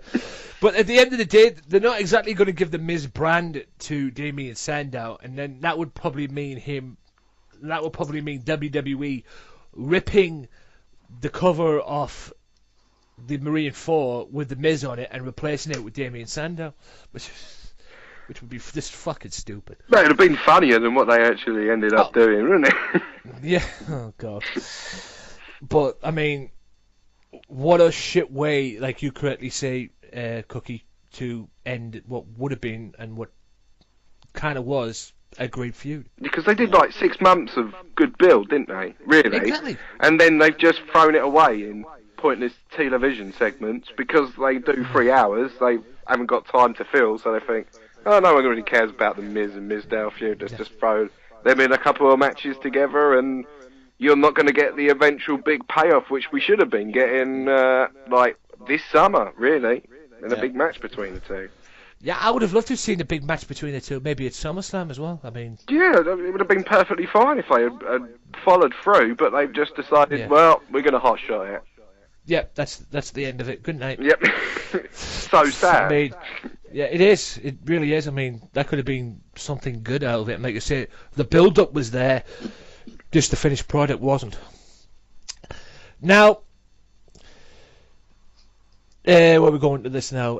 Commentators promote and announce. They promote the Extreme Rules pay-per-view. They announced what I said there was going to be earlier on, that they will see Dean Ambrose and Luke Harper one more time in a Chicago street fight. Less said about that, the better. And the New Day will face Tyson Kidd and Cesaro for the tag team titles. Granted, they've recovered from the RKOs they received from Orton. And again, Billy, like I said to you, Billy. Yes. Like I said to Cookie, these fuckers are putting the tag team championships on the kickoff show. Again. I've just buried them to the kickoff show. I mean, I don't know if you agree with this one or not, Cookie. They're burying the tag belts. Yeah, they seem to get all these new teams in, but they just don't know what to do with the belts. It's like they have Randy Orton beat the champions the week before, and then you get the number one contenders, and Randy Orton kicks their asses. It's like they don't know what to do with the tag teams in WWE at this point, unless you're in NXT, but that's another issue. But I mean, as far as the WWE tag team division goes, they've got all these tag teams in there and they've got fuck all know what they do with it. Someone is booking the tag team division Raw. And we all know who that is. Yeah, and it sucks. I mean, correct me if I'm wrong, but who would you rather book WWE? Triple H or Vince McMahon? At this point, Triple H. Yeah. Cookie? Yeah, I'd go that. Triple H seems to know what the wrestling fan wants. Yeah. Um, And if you don't believe us in that, ladies and gentlemen, like we say, watch NXT. You'll get your answer. Yeah, but like we say, Vince McMahon, out of touch. Now, going back what you said about Miz being on Tough Enough, the main show that they were promoting, coming up next was a guy who was also on Tough Enough. Ryback. And he went one-on-one with a guy who I can't stand. And I probably can't stand this guy more worse than Bo Dallas, to be honest with you, if that's even possible. Adam Rose. And he basically just destroyed Adam Rose, and then he gets a pair of rosebuds and shell socks them both, and hot dog and a banana. Says a joke. Stupid. It says a stupid joke which like got over like a fart in church. Well, with me anyway. And then Rosa Mendes comes running down and checks on Adam Rose.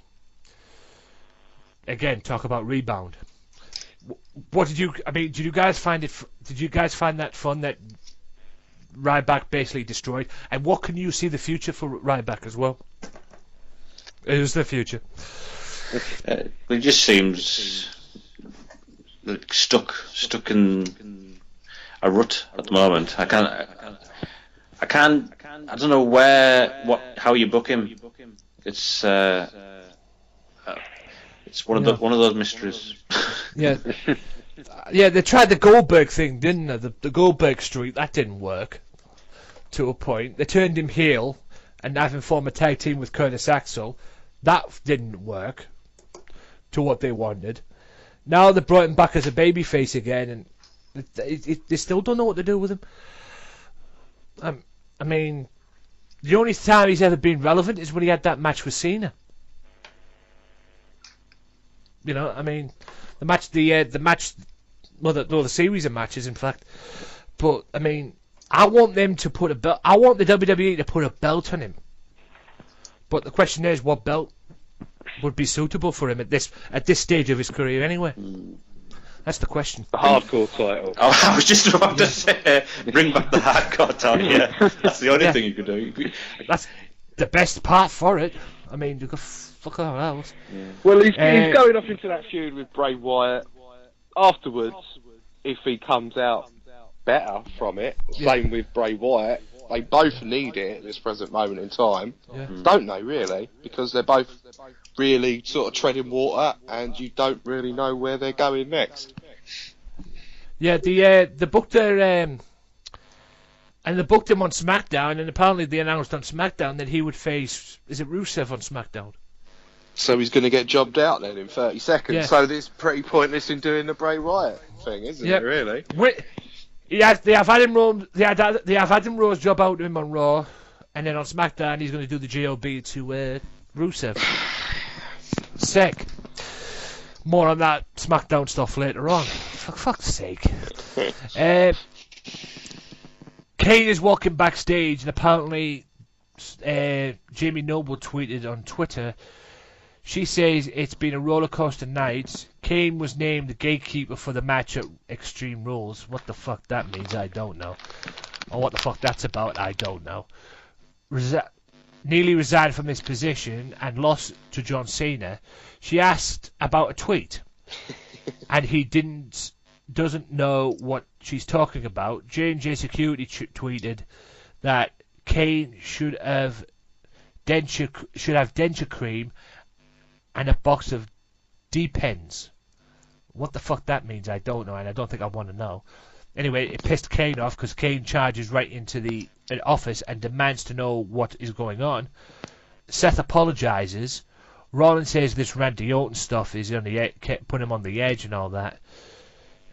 And you know, I mean, what did you guys think of that? I mean, it sounded like, I'm sorry, yes sir, no sir, 3 bags full sir, bullshit to me. It did seem like a chicken type champion.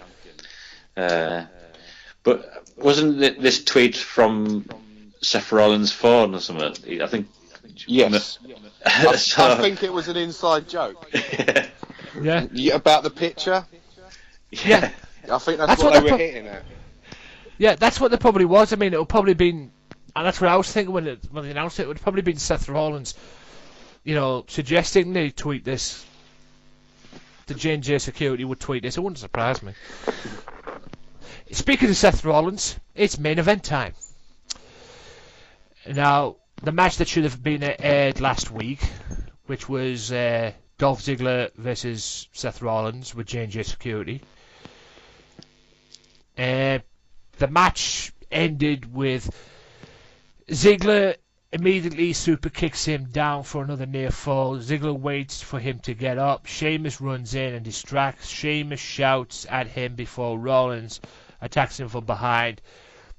Rollins hits a turnbuckle powerbomb at his signature move, which usually leads into the curb stomp, before connecting with a modified DDT for the win. Again, the curb stomp's replacement. I mean, I don't know about you guys, but this was probably the match of the night for me because, I mean, these two could go on a pay-per-view and steal the show on there.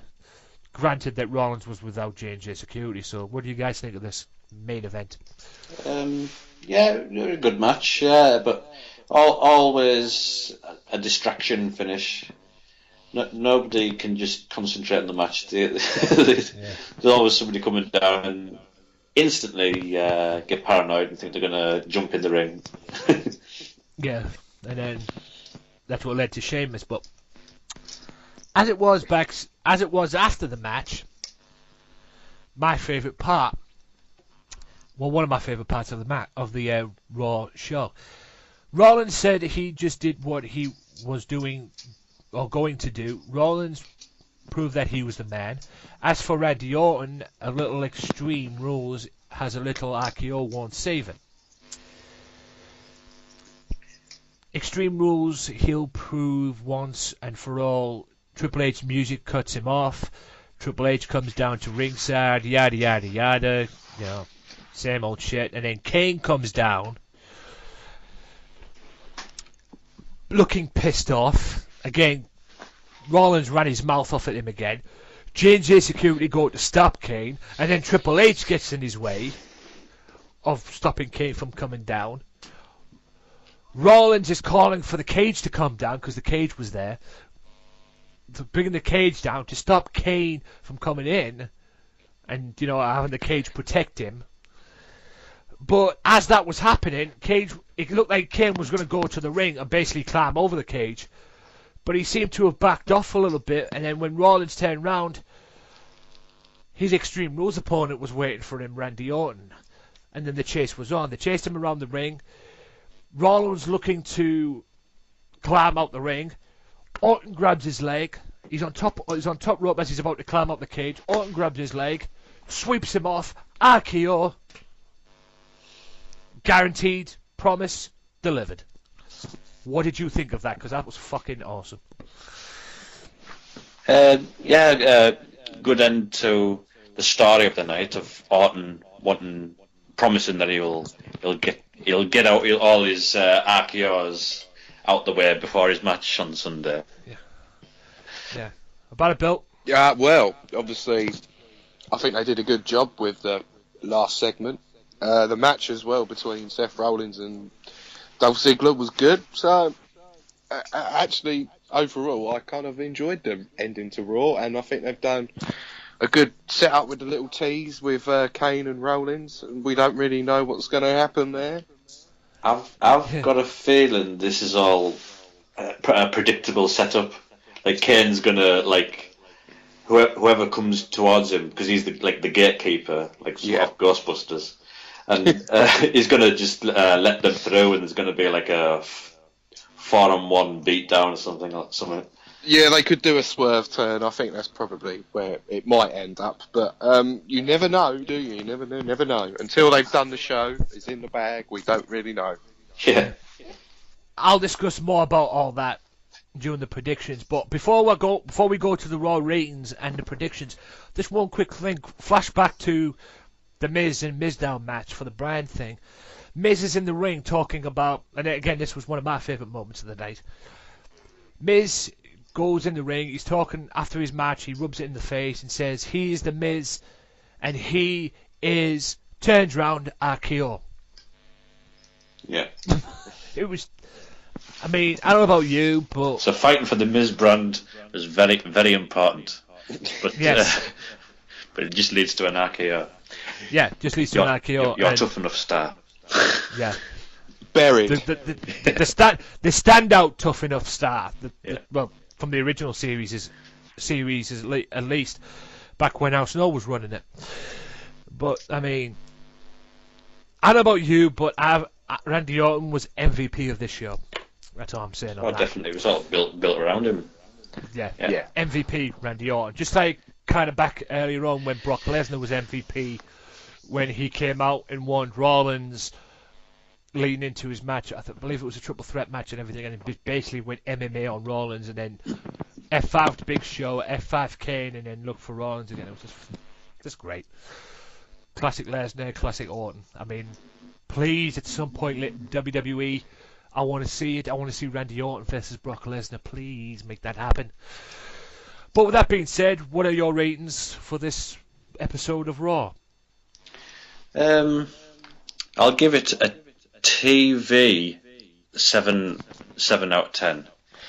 Now, when I say TV, because a 7 out of 10 for TV is good, but a pay-per-view is slightly different because their pay-per-views are better than the TV show. Yeah. What about it, Bill? I'm gonna give it a 4. It was all right. The ending was good, but there really wasn't anything that stood out as important to me. So I agree with Cookie, based on, and this is just based on the Randy Orton stuff, because Randy Orton stuff has made me watch the show and all that. There was a few other bits as well, but yeah, I'm going to give it a 7 on this one. But it wasn't the best Raw. I have seen better Raws, but for a go-away show leading into Extreme Rules, it was actually all right, which makes a change. It wasn't the worst one, so at least it's got that going for it. Now we go on to Extreme Rules. Extreme Rules pay-per-view. Now for the predictions. Now, shall we get the two pathetic ones out the way first? The two ones that the crowd are probably going to piss on? I think you should. Yes. The ones that the crowd are going to piss on. Let's go.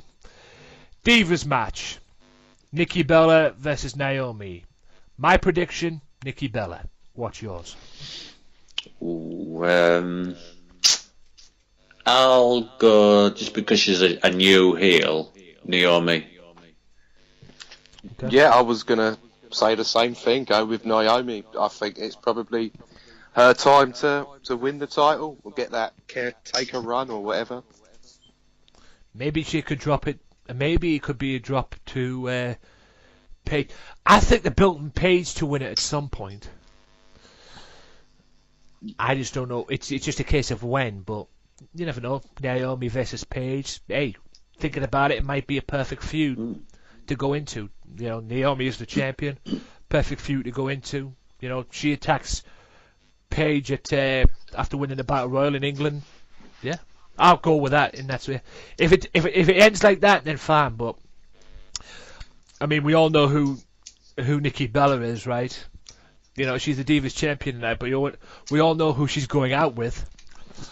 She's the future Mrs. Cena, so that's probably the reason why. I mean, I'm going with it, but hey, if that happens, I won't be disappointed. But I don't think anyone's going to care at the end of the day, because, like I said, that's why I'm starting it off with as the no one gives a fuck matches. Tag titles kickoff show. Cesaro, Tyson Kidd, the perfect team as I call them, against the New Day. Kofi Kingston and Big E. I'm going with the champions. Yeah, I agree. I agree. I want the Lucha Dragons to face Kidd and Cesaro in a title feud. I think that I'd like that. So New Day can go away. I'm gonna agree with both of you. I can't see them doing any other finish. But if Vince changes his mind on the day of the show, then New Day might win the belts. You never know, do you? If Vince changes his mind on the day of the show, Cesaro and Tyson Kidd are in trouble. Yes. That's all I'm saying on that one. You know what? Let's go to Luke Harper and Dean Ambrose. Now, my pick is I'm praying Dean Ambrose wins. Just to give him something, like a legit reason or a legit win on something. Because like we're going back to what we're saying, when it comes to feuds, he hasn't done that very well. Either that or WWE haven't booked him very well. Yeah. So I'm going for Dean Ambrose. What do you guys think? Yeah, I'll go with Dean Ambrose. As you say, he needs to win a feud because he hasn't really won a feud outright. So I can't imagine them having another match. Hopefully, this is to be just a one match thing on a pay-per-view. One time thing. I still want to see. Go on, Bill. Get your predictions and I'll finish what I was saying. No, sir. I would go with Dean Ambrose because, same as you, he needs to win a feud and he needs to win a match now. Do you know what I would like to see? At some point, a big feud for Luke Harper anyway. I would like to see him go against Eric Rowan. Yeah, I think they've buggered that straight away because they had a match, just a throwaway match, didn't they? And I think the momentum, it should have happened as soon as Survivor Series happened, and he joined Team Cena. Yeah. Very poor. Yes. Very poor booking on WWE.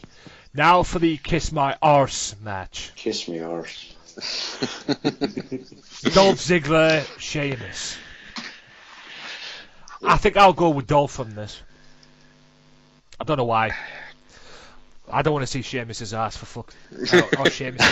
I don't want to see anyone kissing anyone's ass. Quite frankly. We're gonna see a fat lady's ass, and someone's going to get put into it. I can guarantee that. Yeah, I think that's probably right. I don't. And if it's it'll probably be Sheamus that loses. So I'll go Ziggler, and the bad heel gets his ass put in his face put in someone's ass. Yeah, school ground stuff. Are you going with Ziggler? He's such a tough one because Sheamus has just come back, so he should theoretically be winning the match. But like you guys said, it's got to be the heels going into someone's backside, really, at the end of the day, isn't it? So yeah, Ziggler. Right. Now we've got away from all that. I'll come to the last man standing match in a minute. Where are we going here? Let's go to the Intercontinental Championship match. A match that I believe will steal the show.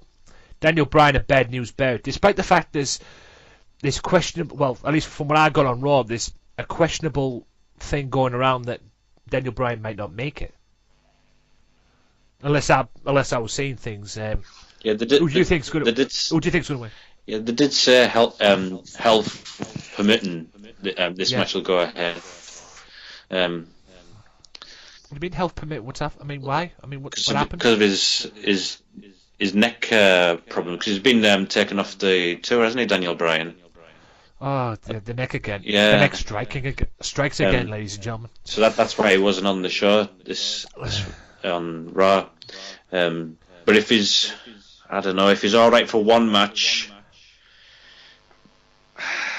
Wade Barrett. I'll say Wade Barrett wins, just to get. Yeah. If they're worried about his health, have him lose. For it to say maybe a quick match and have Wade Barrett win. It's an unpopular choice, I'd have thought, but I think that's. If I was looking after Daniel Bryan, that's what I'd do. Yeah, it's a sensible choice in a way because that's what you want. I mean, I like both of these guys. I mean, I'm a huge Bad News Barrett fan. I mean, I love the guy. The guy grew on me from his days when he was leader of Nexus and leader of the Core. But I mean, at best, this guy should be competing for a world championship as well. Bad News Bear. But I mean, if you're going in that respect, I would probably have to go with Bad News Bear. But I can't rack my brains of whether or not what they're trying to do. I know they're trying to do what they're trying to do with the US title and bring that back to credibility level at least. But are they trying to make, if they're trying to make the IC title the workhorse title again, I would probably have to say Bryan in this match. Granted that it's not about, the neck injury kind of thing. I'm going for Daniel Bryan, but if it's about the neck injury and they're worried about the neck injury thing, then it's going to be Bad News Bear. But my main pick is Daniel Bryan. Bill. Yeah, well, obviously you guys have touched on it all. It's Daniel Bryan has been pulled from this tour, and we don't know the situation with the neck, and we don't really know what's going on. So, at the end of the day, they're either going to do two finishes. They're either going to have Bad News Barrett go over quickly to protect Bryan, or they're going to do Bryan over Bad News Barrett, because obviously the intention for them at WrestleMania was to keep it on the workhorse, like you say. So it's a tough one. I would say at this point, Bad News Barrett.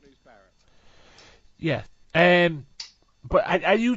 I mean, when they put the belt back on, when they put the IC title belt on Daniel Bryan, granted it was a way to shut the crowd up and everything, because everybody wanted them to be at WrestleMania and this, that, and the other.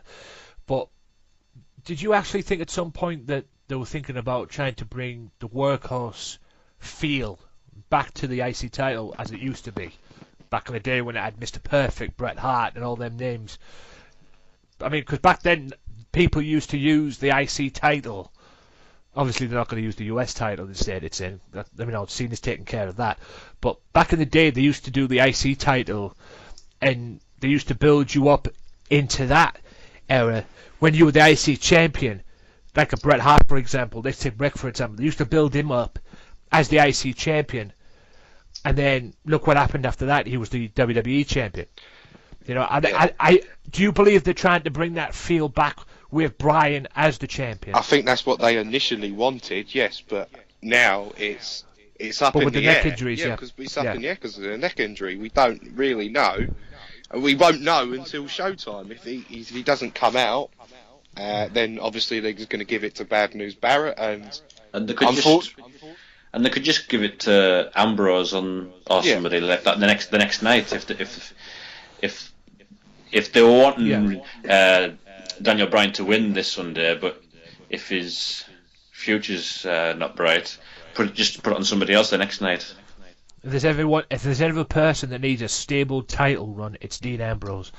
Oh, definitely. A stable, credible title run. Because let's face it, when he was US champion, he never got it yet. I think he only defended the belt 3 times, didn't he? 3 times in the space of 12 months at least, maybe 12 to 6 months at least. So if there's everybody that needs a title run, it's Dean Ambrose. Now, let's get this out the way. Last man standing. We all know who's going to win this.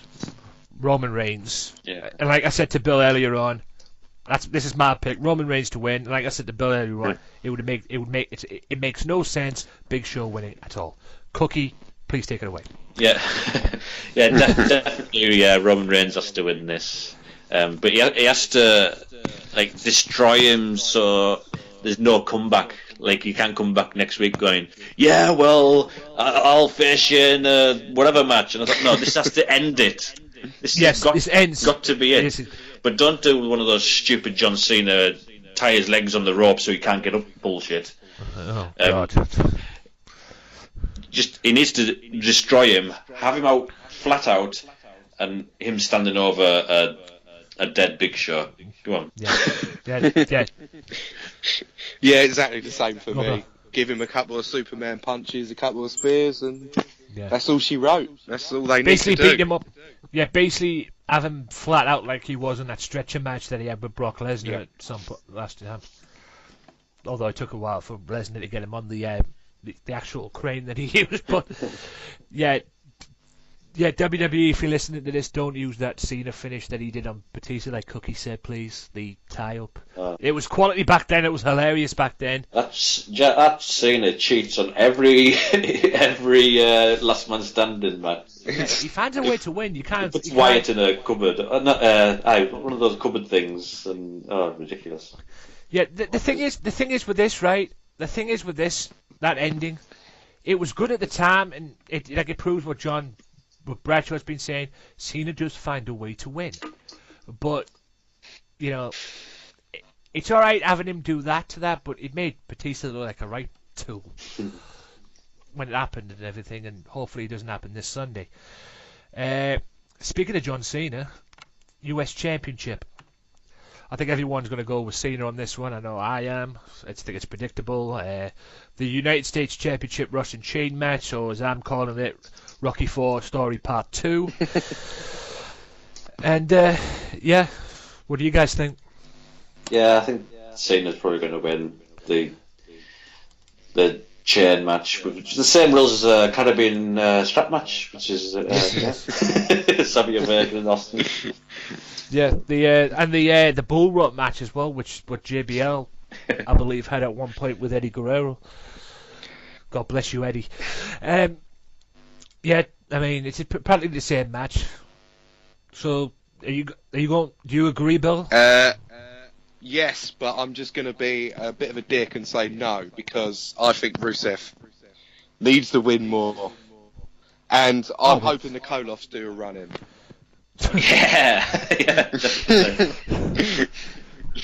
Now that would be good. That would be interesting. But at the end of the day, I mean, like I said, Bill, back in the day. Yeah. I just wanted to be different to you guys, because you all said Cena. I know Cena's going to win it, but I'm just going to be different and say, Rusev's going to win and the Koloffs are going to run it. Speaking of different, I read on WWE.com that they were picking. I mean, since Cena's started these open challenges and everything that he's doing, WWE.com had an article of who would you like to see come out of that entrance ramp to face Cena for the US title. I think Sting was mentioned at some point.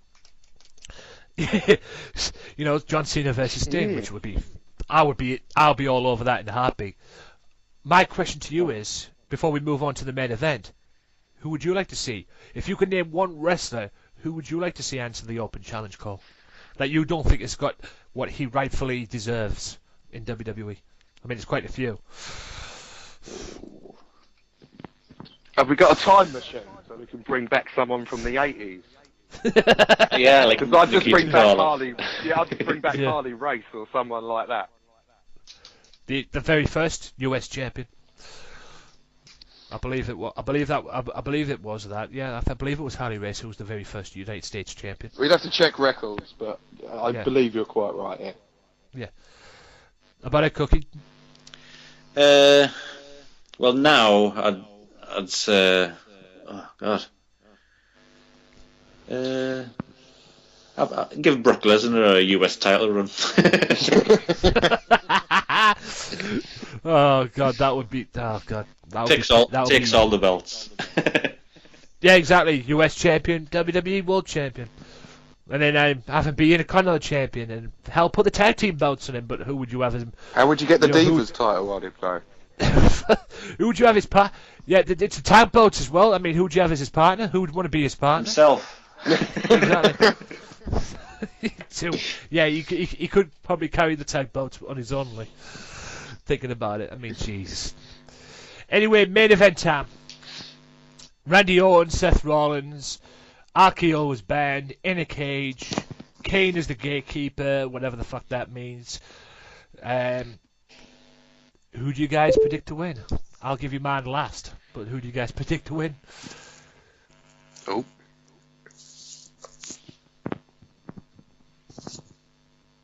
Yeah. What's your predictions? I think it'll go 1 or 2. I think Seth Rollins will win with Kane's help. Or Randy Orton will win, but he used the RKO, so he gets stripped of it the next night. I could see that. Like a Dusty type finish. Yes.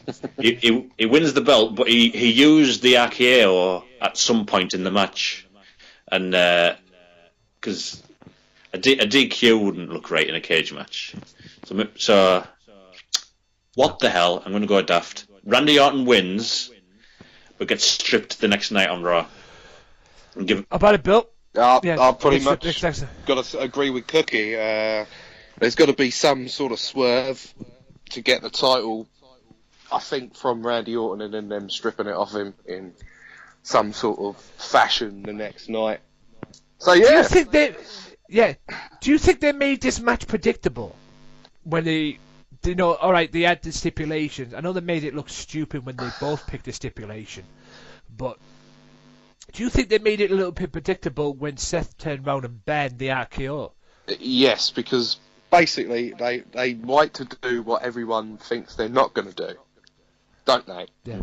Because they like to be able to obviously swerve us all. So Yeah, but I don't know if you will agree with me on this, Cookie. I mean, I'm sure you remember this. Didn't he do this before with Randy Orton when he was on the receiving end of it? With him and Shawn Michaels? Oh. And they banned the Sweet Chin music at Survivor Survivor Series. Series. Yeah. Survivor Series. Yeah, and didn't he bring out that... I'm sure he did a new move, like that figure four thing that he did. Yeah. Something like that. Somewhere around about that, yes. Somewhere around about that, yeah. But, I mean, that's what made it predictable. I mean, all right, Orton's got the pod kick that he could use. then they could DQ him that way. Yeah, I mean, but they could, but at the end of the day, they'll have to do that on Raw because a DQ in a cage match would look retarded. I've seen it done before. Have you? Yeah, WCW 2000. And you wonder why they're out of business. Exactly. But I mean, I'm going for Orton on this. I agree with what Cookie said. Cookie sounds what Michael said sounded makes more sense out of this match. It makes sense, but whether they do it or not, we'll wait and see. But I'm predicting that as well. So, I mean, I hope Orton wins, but I can't see him winning with all the BS that's going on. I mean, like going back to what you say, Rollins being in there, J&J Security are going to be lurking around the ringside, despite the cage being in front of them. And Kane being the gateway, whatever the fuck that means. And at the end of the day, quite frankly, I hope to keep the belt on Rollins because I want to see Brock Lesnar face Seth Rollins at SummerSlam. And I think they're aiming towards that as well. But but they could still take the detour, couldn't they? From now to SummerSlam, because that's a long way away. Yeah. Yeah, WWE. Well, they have taken detours before. I mean, this is WWE. We're talking about the well known for taking detours. Right. Before I end this, there's something I missed out on the Raw thing. Bray Wyatt done a promo. Now, I love Bray Wyatt. Bray Wyatt is the king of promos in WWE at this point in time. But are you just as sick of seeing these promos as I am? And who do you think? I mean, is he calling out the Undertaker again for one more match? Nah, it's Roman Reigns. Yeah. Or Ryback. One of those two, because he's talking about weightlifting and. Yeah. But I love these promos that he does. I mean, obviously he's learned from the best promo. One of the best promo wrestlers of all time, and that's it. Or the best talkers on the mic, and that's Jake Roberts. But I want to see him in the ring. Yeah. More than him talking all the time and everything. Because as of late, I mean, even leading into WrestleMania when they were building the Undertaker match, all he did was talk. And when he's got in the ring, he's faced people that job out to him like R-Truth and that. Put him in the ring against somebody who can give him a match. I mean, I don't know about you, but in the end of the day, it's not making him look good.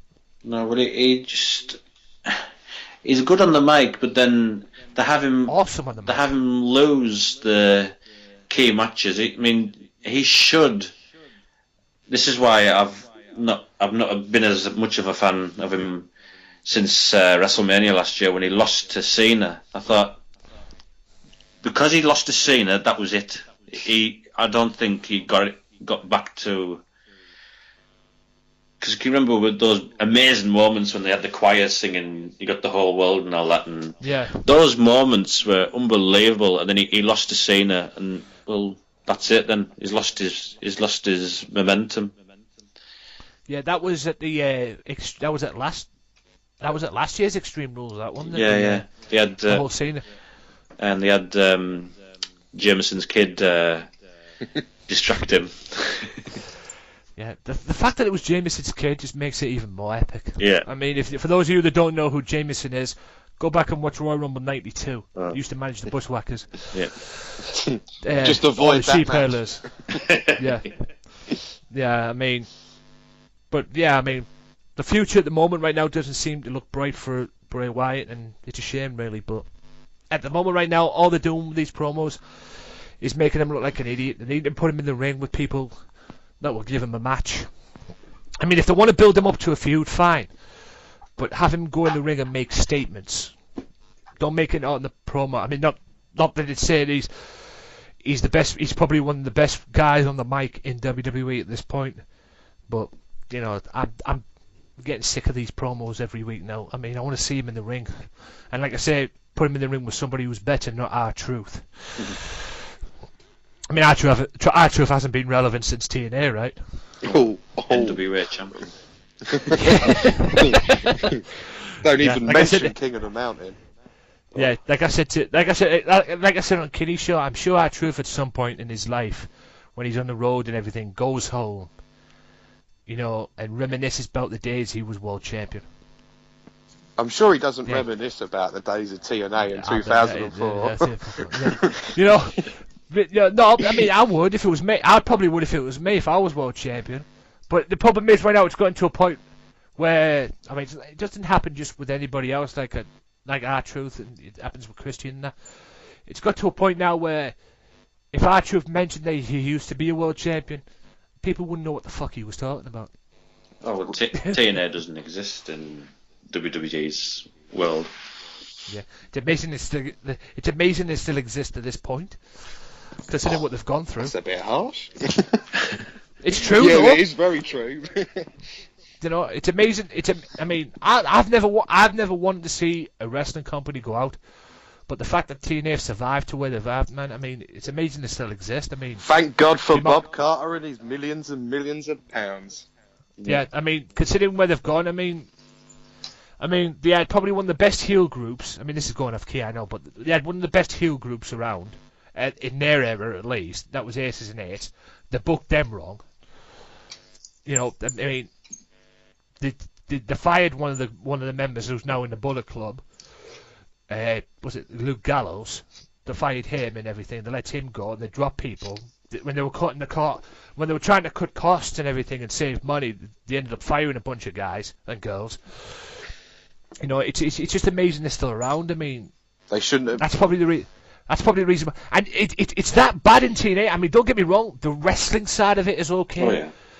But it's that bad of it. It's that bad in TNA as far as production wise and setting up wise and that you've got all these wrestling matches that take place, you know, as you see them on the TV screen, but the announcers are not at ringside. Yeah, they're in Nashville somewhere. Yeah, they tape their commentary over it. Like next week's episode will be recorded that week. Yeah, that it airs. So that's not good. That's not good for a company. That can't last long, surely. No. I mean now Taz is gone, as well. Yeah. I mean he's got sick of that. I mean, like I said, I don't know who said that. I mean I think it was you that put the page up before. I said now that Taz is gone. I mean, has Tenay got his job back now? No, they'll probably put him back in, but I liked Josh Matthews on his own.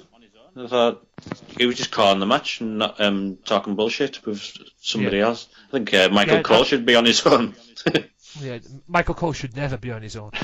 But Josh Matthews did all right on his own from what I heard at the last time, but you know that's not going to last. They're going to bring somebody in at some point. Al Snow or something. Oh God. JB. Yeah, I'd accept JB. I would I as wouldn't well. mind. He's been there since the very beginning, hasn't he? Yeah. So he deserves it, in my opinion. Yeah, Bring Don West back. I'd accept. Yeah, bring Don West back. Get him back as a heel as well while we're at it. He hyped up the matches, didn't he? Like, I thought he was I great. always liked Don West. Yeah. He once referred to an audience member as a whore, so yeah, he's good by me. You want to go back and watch TNA in 2005 when it's X-Pac and Raven and they're in a House of Horrors match and he says, "Look at the whore," rather than saying, "Look at the horror." Just go back and watch that. It's hilarious. Sorry to get off point. No, I don't like Don West at all, but if that's the way it is, then that's where it's got to be, I suppose. But what is Don West doing now? Whatever happened to that guy? Selling T-shirts on the road somewhere, probably.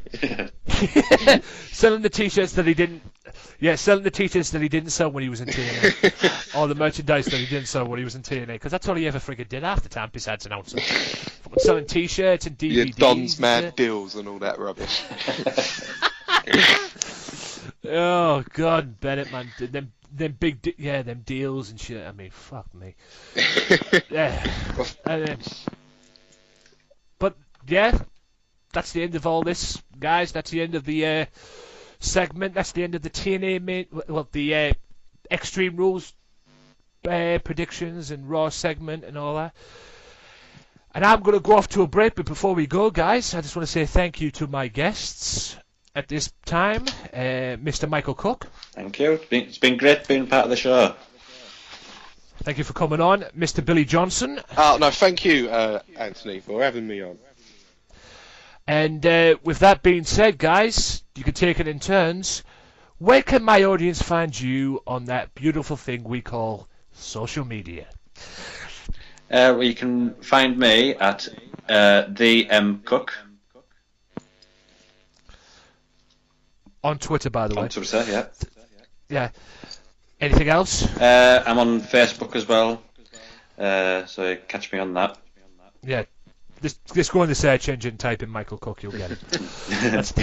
That's how easy it is to find somebody on Facebook. Just type in their name in and it'll pop up somehow. How about it, Bill? Where can I find you? Yeah, I'm on the Twitter. You can follow me, but I probably won't follow you back now. I've got an @Rance Wrestle as well. Just follow me on that. I'd follow you back on that. Yeah, and go on to his Twitter page as well. There's a blog. Oh yeah, there is a blog, isn't there? Good point. Yes. Yeah, BillyJ222.blogsport.com. I think that's what it is. And I have newsletters on there every month. NXT, TV reports, ROH, Evolve reviews. You name it, I watch it. Yeah, check that out every week, guys. Yeah, and I do an article, the Cookies Wrestling Ponderings on Max Wrestling Magazine. So that's a good thing. And not only do you do that, Mr. Cook, you also appear on a certain program that I was on called Retro Roundtable, which is on every month. Yeah, with Kinney. With Kenny, the leader of the Sunday Segway Mafia. Yep, and the next one coming soon will be Royal Rumble 1993, where Macho Man pins Yokozuna in a Royal Rumble match. He probably thought it was an arcade game.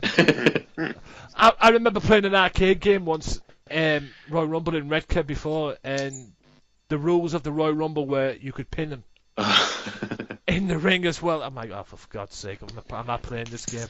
I definitely remember that very, very well. That was the rules. You pinned him in the ring, even though the object of the Royal Rumble was to throw him over the top rope. It just made no sense. But yeah, that's what Macho Man ends up doing, as well as other things as that. So be sure to check that out. It's a monthly show. Obviously, it can't be weekly because Sunday Segway is weekly. So it's a monthly show. Be sure to check that out. When's it up again? When's the next episode? It'll be in May sometime. In May. Next episode's in May. I was on the April show, wasn't I? Yeah, in Survivor Series 92. Be sure to check that out as well. Survivor Series 1992, episode 9, I believe it was, or somewhere around about that. Be sure to check that out. And until then, ladies and gentlemen, for Michael Cook, Billy Johnson, I'm the H, that E to the A to the D, Anthony Walker.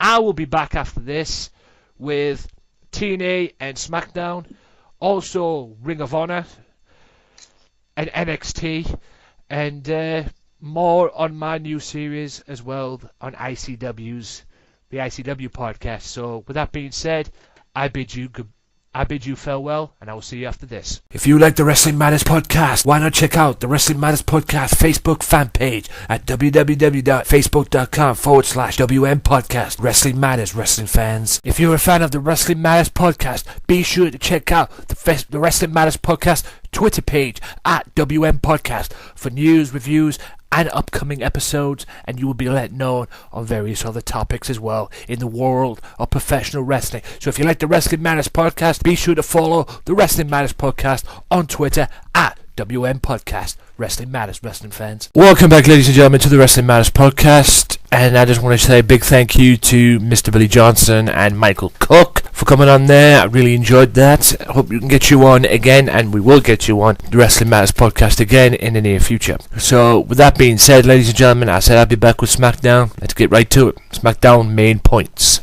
Thursday's hottest show kicked off with fireworks, as Kane cut off Seth Rollins in order to demand that the WWE Heavyweight Champion of the World lay down for him and return the favour from their match on April 13th episode of Raw. Fortunately for Seth Rollins, the WWE Director of Operations was just joking. Unfortunately for the future of the WWE, Kane did decide to put him in a match against his one-time justice-seeking ally, Dean Ambrose. The contest would never get underway, though, as an all-out brawl erupted, with the Lunatic Fringe fighting alongside his former Shield brother Roman Reigns to send Rollins and Ambrose's Extreme Rules opponent Luke Harper heading for the hills. Despite Sheamus' pre-match declaration that bigger is better, the underdog showed they still have more than enough fight to give in an action-packed tag team showdown.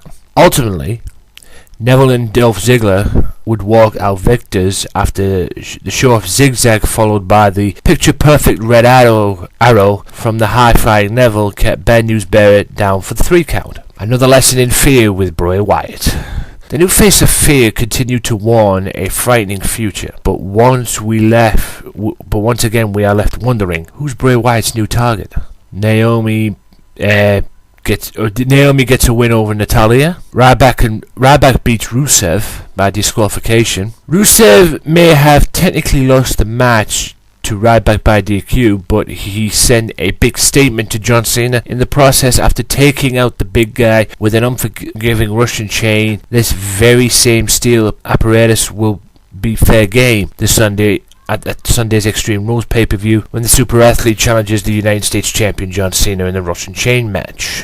A bad omen for the tag team champions as Kofi Kingston beats Cesaro, and to the tag team main event, which is Roman Reigns, Dean Ambrose versus Seth Rollins and Luke Harper. Amid a frenzied tag team battle, Roman Reigns and Dean Ambrose got a surprising assist from WWE's Director of Operations, although it's unclear if it was intentional, who got up from his seat at ringside and threw Rollins back into the ring to break the referee's 10 count. Little did he know that Dean Ambrose rolled back in as well.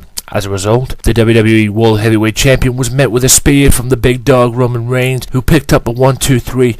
Did we witness a preview of how Kane will handle his role as gatekeeper at the Extreme Rules pay-per-view? Find out. Guess we'll find out next week when I go through the results. That's the end of the Smackdown main points, ladies and gents, ladies and germs. And you know what? Why not? Let's go to TNA's main points as well. Impact Wrestling. And without further ado, if I can find it, there we are. Now, Impact Wrestling kicked off this week with Aries' declaration. That's right. Now you're probably thinking to yourself, Declaration of Independence or Declaration? What declaration? The declaration that he has a World Championship shot. Kurt Angle invites Eric Young to the ring to discuss their scheduled championship match. Angle wants to know which version of Eric Young he will be facing, the lunatic or the man who won the title. Young claims to have spiraled out of control, becoming more dangerous and unpredictable in recent months. He says Angle stopped the downward spiral and that he'll face the best version of himself, the real Kurt Angle, the real Eric Young. So Austin Aries interrupts, claiming to have an announcement everybody wants to hear. Aries says the real Eric Young turned on Bobby Roode, that he's a ticking time bomb that shouldn't be trusted. Aries says he will be cashing in his Feast of Fire briefcase, and that he and Angle will have one of the best, most epic World Championship matches in the history of professional wrestling. Guess we will see. Also on TNA, Brooke becomes the new number one contender to Tyrone Terrell's Knockout Championship. MVP says the Rising has engaged the crowd, that Galloway has made the fans stand up. He vows that this will be a one-on-one match. MVP goals Maker into believing he'll be representing the BDC. Kenny King takes a cheap shot and the bell's out. King chokes Mika with a t-shirt as MVP taunts him, and the Rising is outside. Galloway trips Kenny King as he's coming off the ropes. Earl Hebner catches him and ejects Eli Drake and Drew Galloway from ringside. Mika delivers some offense, but a spinning roundhouse kick from King sends the guy over the top rope. Low-key and MVP assault while the referee is distracted by Kenny King. King in control resumes as he locks Mika with a chin lock. Mika counters with a back suplex. King misses a second spin kick and Mika drops him with a slam. He makes the cover, but MVP distracts the referee again. Mika heads to the top rope and Low-key interferes, allowing King to connect with a huge kick to the head. Mika's out at 2. King counters with another kick to the back of his head. King springboards off the rope. Mika counters with a Samoan drop and gets the 3 count. Post-match though, MVP and Low-key attack Mika. Galloway and Drake make the save until Homicide comes to the aid of the BDC. The BDC numbers take over and MVP hands Low-key a metal pipe. Low-key drives it into Galloway's stomach. Will this war ever end with the BDC and the Rising? Debut of the Dollhouse, and they lose by disqualification. Yeah, great way. Laura Dennis, they build him up for months and weeks, and then they lose the very first match. Speaking of taking a turn for the weird, guys, James Storm, the somewhat leader of the Revolution, as Mickie James is about to announce her retirement from professional wrestling, James Storm manages to convince her to have one more match. I don't know what the hell is going on, or where this is going, but James Storm's up to something. What we don't know, but he's up to something. Now, with the release of Sonata this week from TNA, yes, you heard me correct, ladies and gents, Sonata has apparently been released. Davey Richards and Manic lock up. They break a rapid exchange in the middle of the ring, which culminates all with Richards ascending the turnbuckle to release his premier howl. He flies towards Manic, who counters. When he gets to his feet, Manic attempts an elevated double chicken wing, but Richards rolls through and gets the victory. Manic is out at 2. Richards delivers a creeping death to secure the win. Post-match though, the Revolution attack Davey Richards from behind. Abyss chokeslams Richards onto the apron. Abyss is about to deliver a second chokeslam when the Hardys show up to make the save. So, when's this gonna go now? Because it seems Davey Richards is a little bit lost without his partner at the moment, but he does have backup from what it seems. Also, Ethan Carter III begins his announcement. Ask not what Ethan Carter can do for you, what you can do for Ethan Carter. Sick. Ethan says he stands before the fans not as a man, but as an ideal, and he declares the day we live in infamy. What the fuck is this? Fucking Martin Luther King. Going all the way down, all of this is interrupted by one Mr. Anderson, who comes out to EC3 and tells him he has a bright future, just not as world champion. Anderson says EC3 spews so much garbage that he'll be better suited for Washington DC. He suggests EC3 runs for president. Anderson even suggests that his running mate for EC3, Anthony Weiner. He says the ticket can be a little Weiner, Anthony Weiner, whatever that means. Anderson screams that you don't win titles by politicking. It's done through blood, sweat, tears, and sacrifice. EC3 and Anderson scuffle, sending EC3 to the back. Now, Tyrone Terrell defeats the knockout monster herself, Awesome Kong, but not with a little help. With Tyrone Terrell laid on the table, Kong climbs to the turnbuckle. The Dollhouse grab kendo sticks and they attack Kong as Kong slumps from the turnbuckle through the table and they help the Dollhouse help the champion powerbomb Kong through the table to get the victory. Now, Tyrion seductively crawls on top of Kong for the 3 count, like I said. Tyrion grabs a mic as the Dollhouse brings her title into the ring. She says she's putting everyone on notice. She says, if you mess with me, you mess with my friends, and we don't play very nice. Now, TNA World Heavyweight Championship. Austin Aries versus Kurt Angle. Eric Young attacks Austin Aries from behind. Young grabs the briefcase and smashes it across Aries' face. Aries is sent to the outside where Eric Young drops him with a power driver. Young drags Aries onto the steel stairs and delivers a second power driver onto the steps. Aries' body falls limp onto the floor and Kurt Angle rushes to his aid. Eric appears to be backing off, but when Angle checks on Aries, Young attacks. He slams Angle's face into the stairs before stomping on his head. Eric Young exposes Kurt Angle's surgically repaired knee and then he smashes it with a chair. Young locks in the figure 4 leg lock. The referees rush down to stop the carnage. Impact goes off the air. So I guess Kurt Angle won't be facing Eric Young at some point. The old Eric Young. And with that being said, ladies and gentlemen, that is the end of the TNA and Smackdown main talking points. I'll be back after this with Ring of Honor and NXT. So stay tuned for new episodes of the Wrestling Matters podcast, as well as other great professional wrestling related content. Be sure to check out the Wrestling Matters channel on YouTube at www.youtube.com/AJW Wrestling Matters. You'll get weekly episodes of the podcast and you'll get other great wrestling content as well. Be sure to check it out, subscribe, like, and do all that good stuff.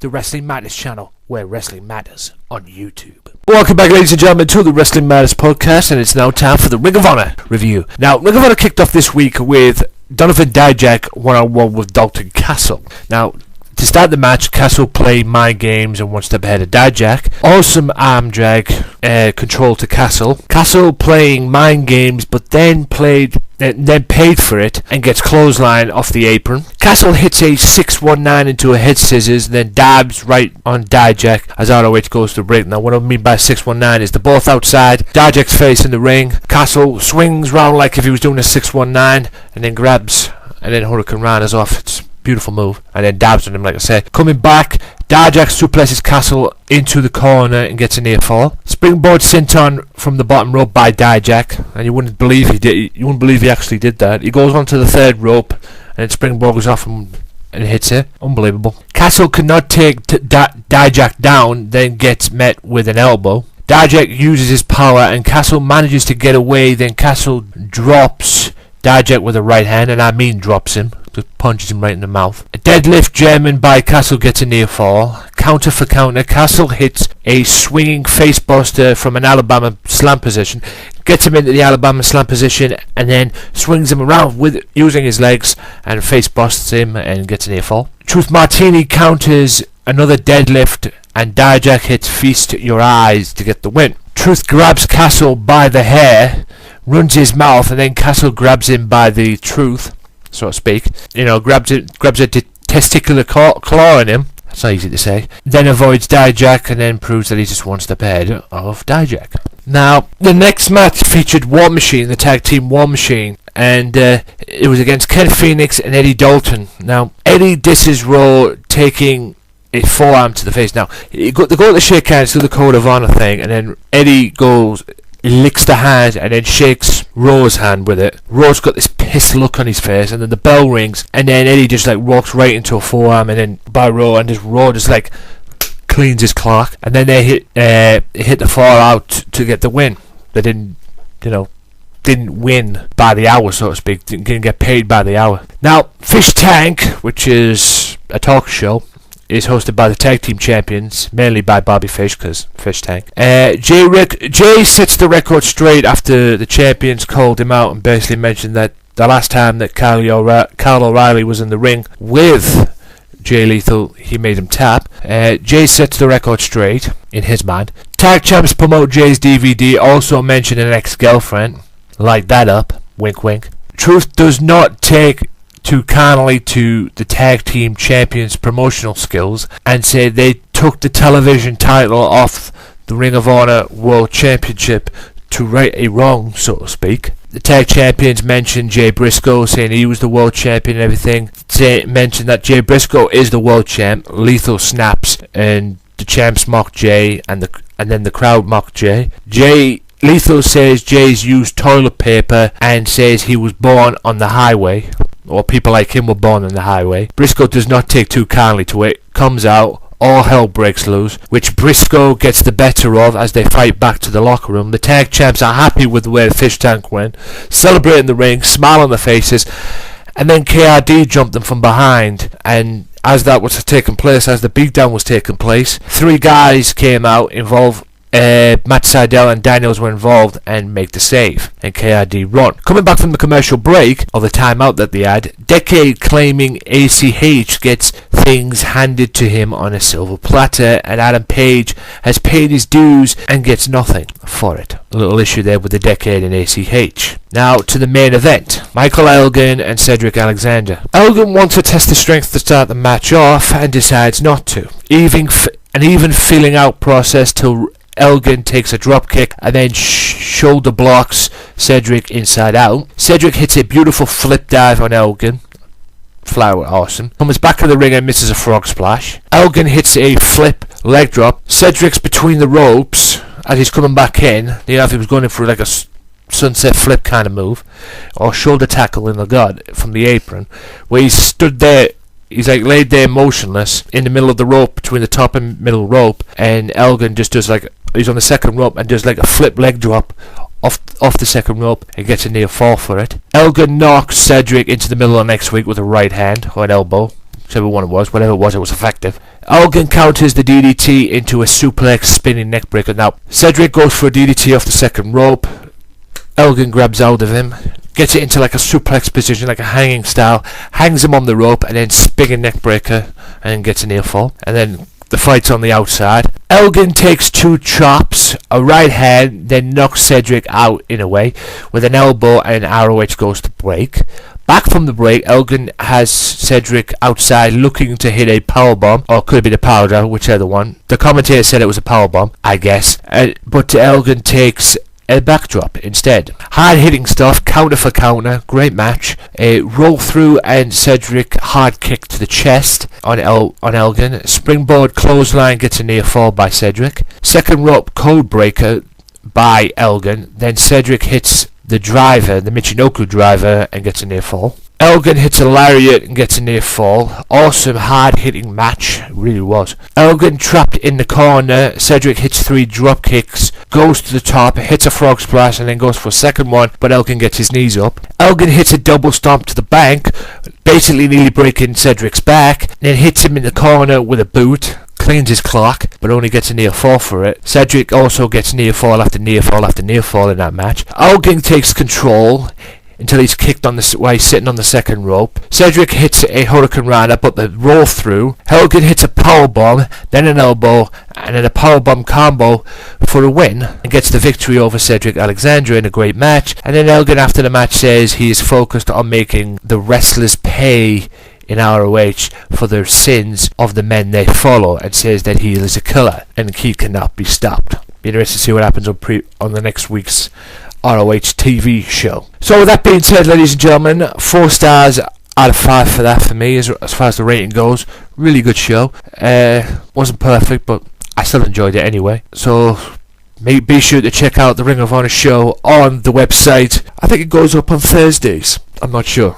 From Thursday onwards, I believe. I might be wrong, but that's the when I watch it. So be sure to check that out on ringofhonorwrestling.com, ROHwrestling.com. And with that being said, ladies and gentlemen, I will take a quick commercial break, and then back after this with the NXT review and a few quick promotions, and then I'm done. So see you in a bit. Be sure to listen to the Sunday Segway Wrestling Podcast. What? Every Sunday with Kenny Killer and the Galdem Sugar Shuggs. Yes! Yes! With all the news, views, and laughter that you want. They like jet airplanes. Woo! They like long limousines. Every Sunday, the Sunday Segway Wrestling Podcast on Podomatic, iTunes, and YouTube. So why don't you choke on that, slap nut? Welcome back, ladies and gentlemen, to the final part of the Wrestling Matters podcast. Now, before I get on to the NXT review, a couple of quick promotions. Be sure to check out the podcast tomorrow again for the second installment of my ICW show. It'll be The Princess is in the Castle, the show from Nottingham, and I'll be reviewing that tomorrow. The ICW podcast goes up tomorrow, so be sure to check that out. Also, guys, another quick reminder, Total Wrestling Teesside is coming to Middlesbrough at the back end of October, which is Halloween night. Like I say, I still don't know any information or any news or what's going to be taking place or hell where it's going to be, but I'm sure I'll be told at some point, or I'll find out at some point, so stay tuned, like I said, to upcoming podcasts to find out where that goes as well. But be sure to check them out. A lot of people, a lot of stuff, it's a new promotion, and hey, like I've always said on this show, you stand up, hashtag stand up for professional wrestling, because wrestling matters.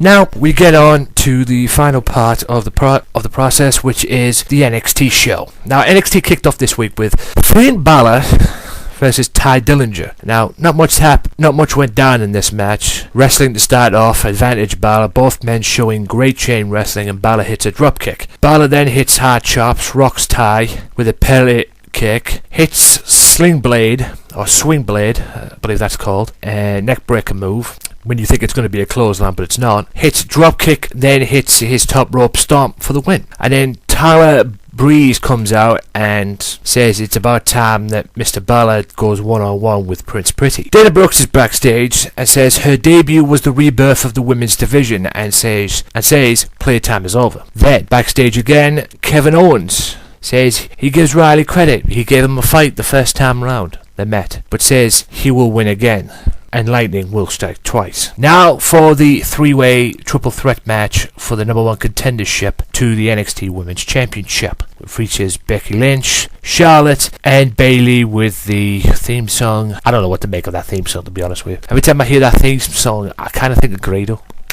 I do. You know, Grado's done that. She comes out.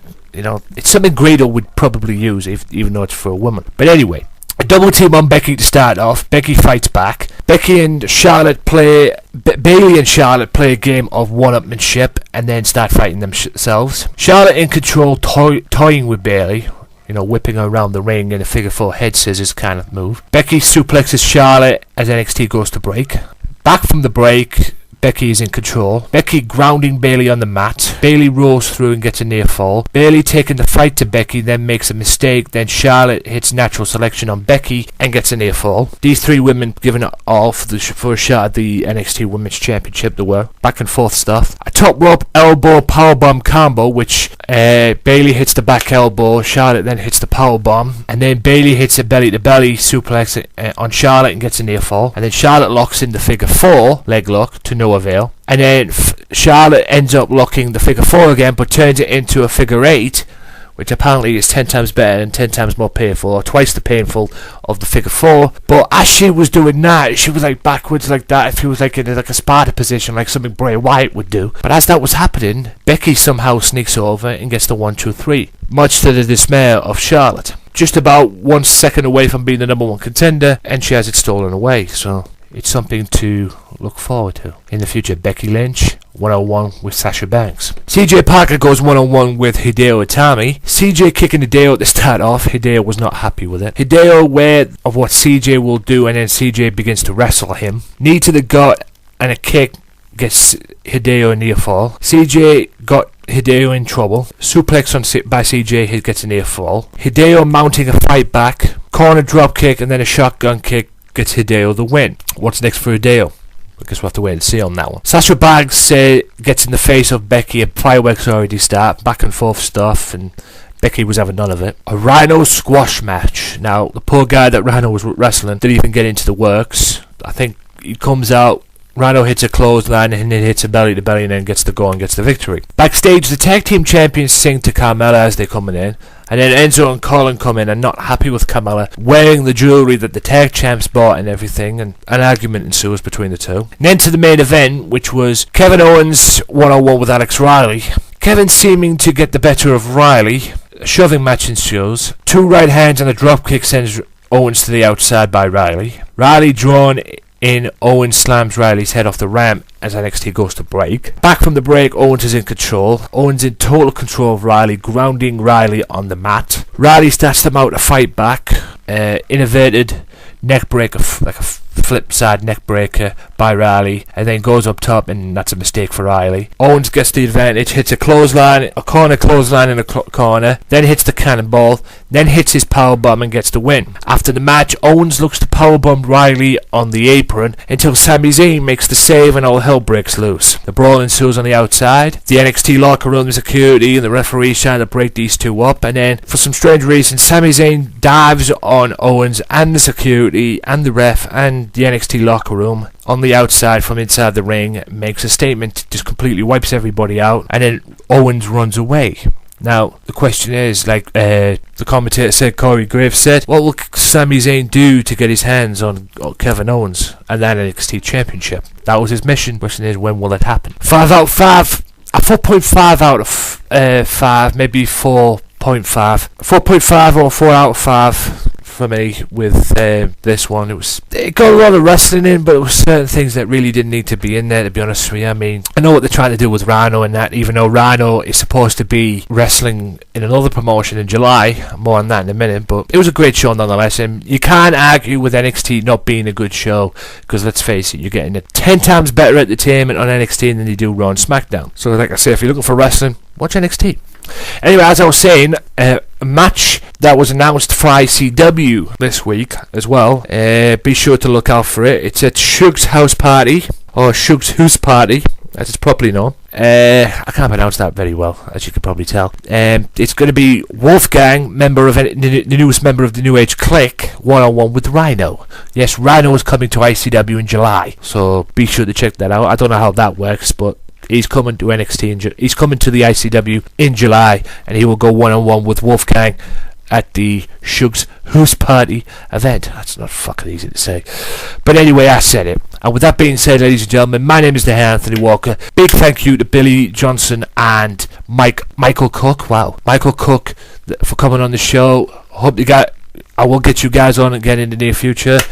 Maybe soon as you think, I don't know, but you'll be coming back on again. Thank you so much for coming on. Thank you so much for listening, guys. Wrestling Matters. Tune in for the ICW show, the second episode of the new ICW podcast. And until next week, ladies and gentlemen, I am that HEAD for the Wrestling Matters podcast. Again, be sure to check into the ICW one as well. Until next time, peace out.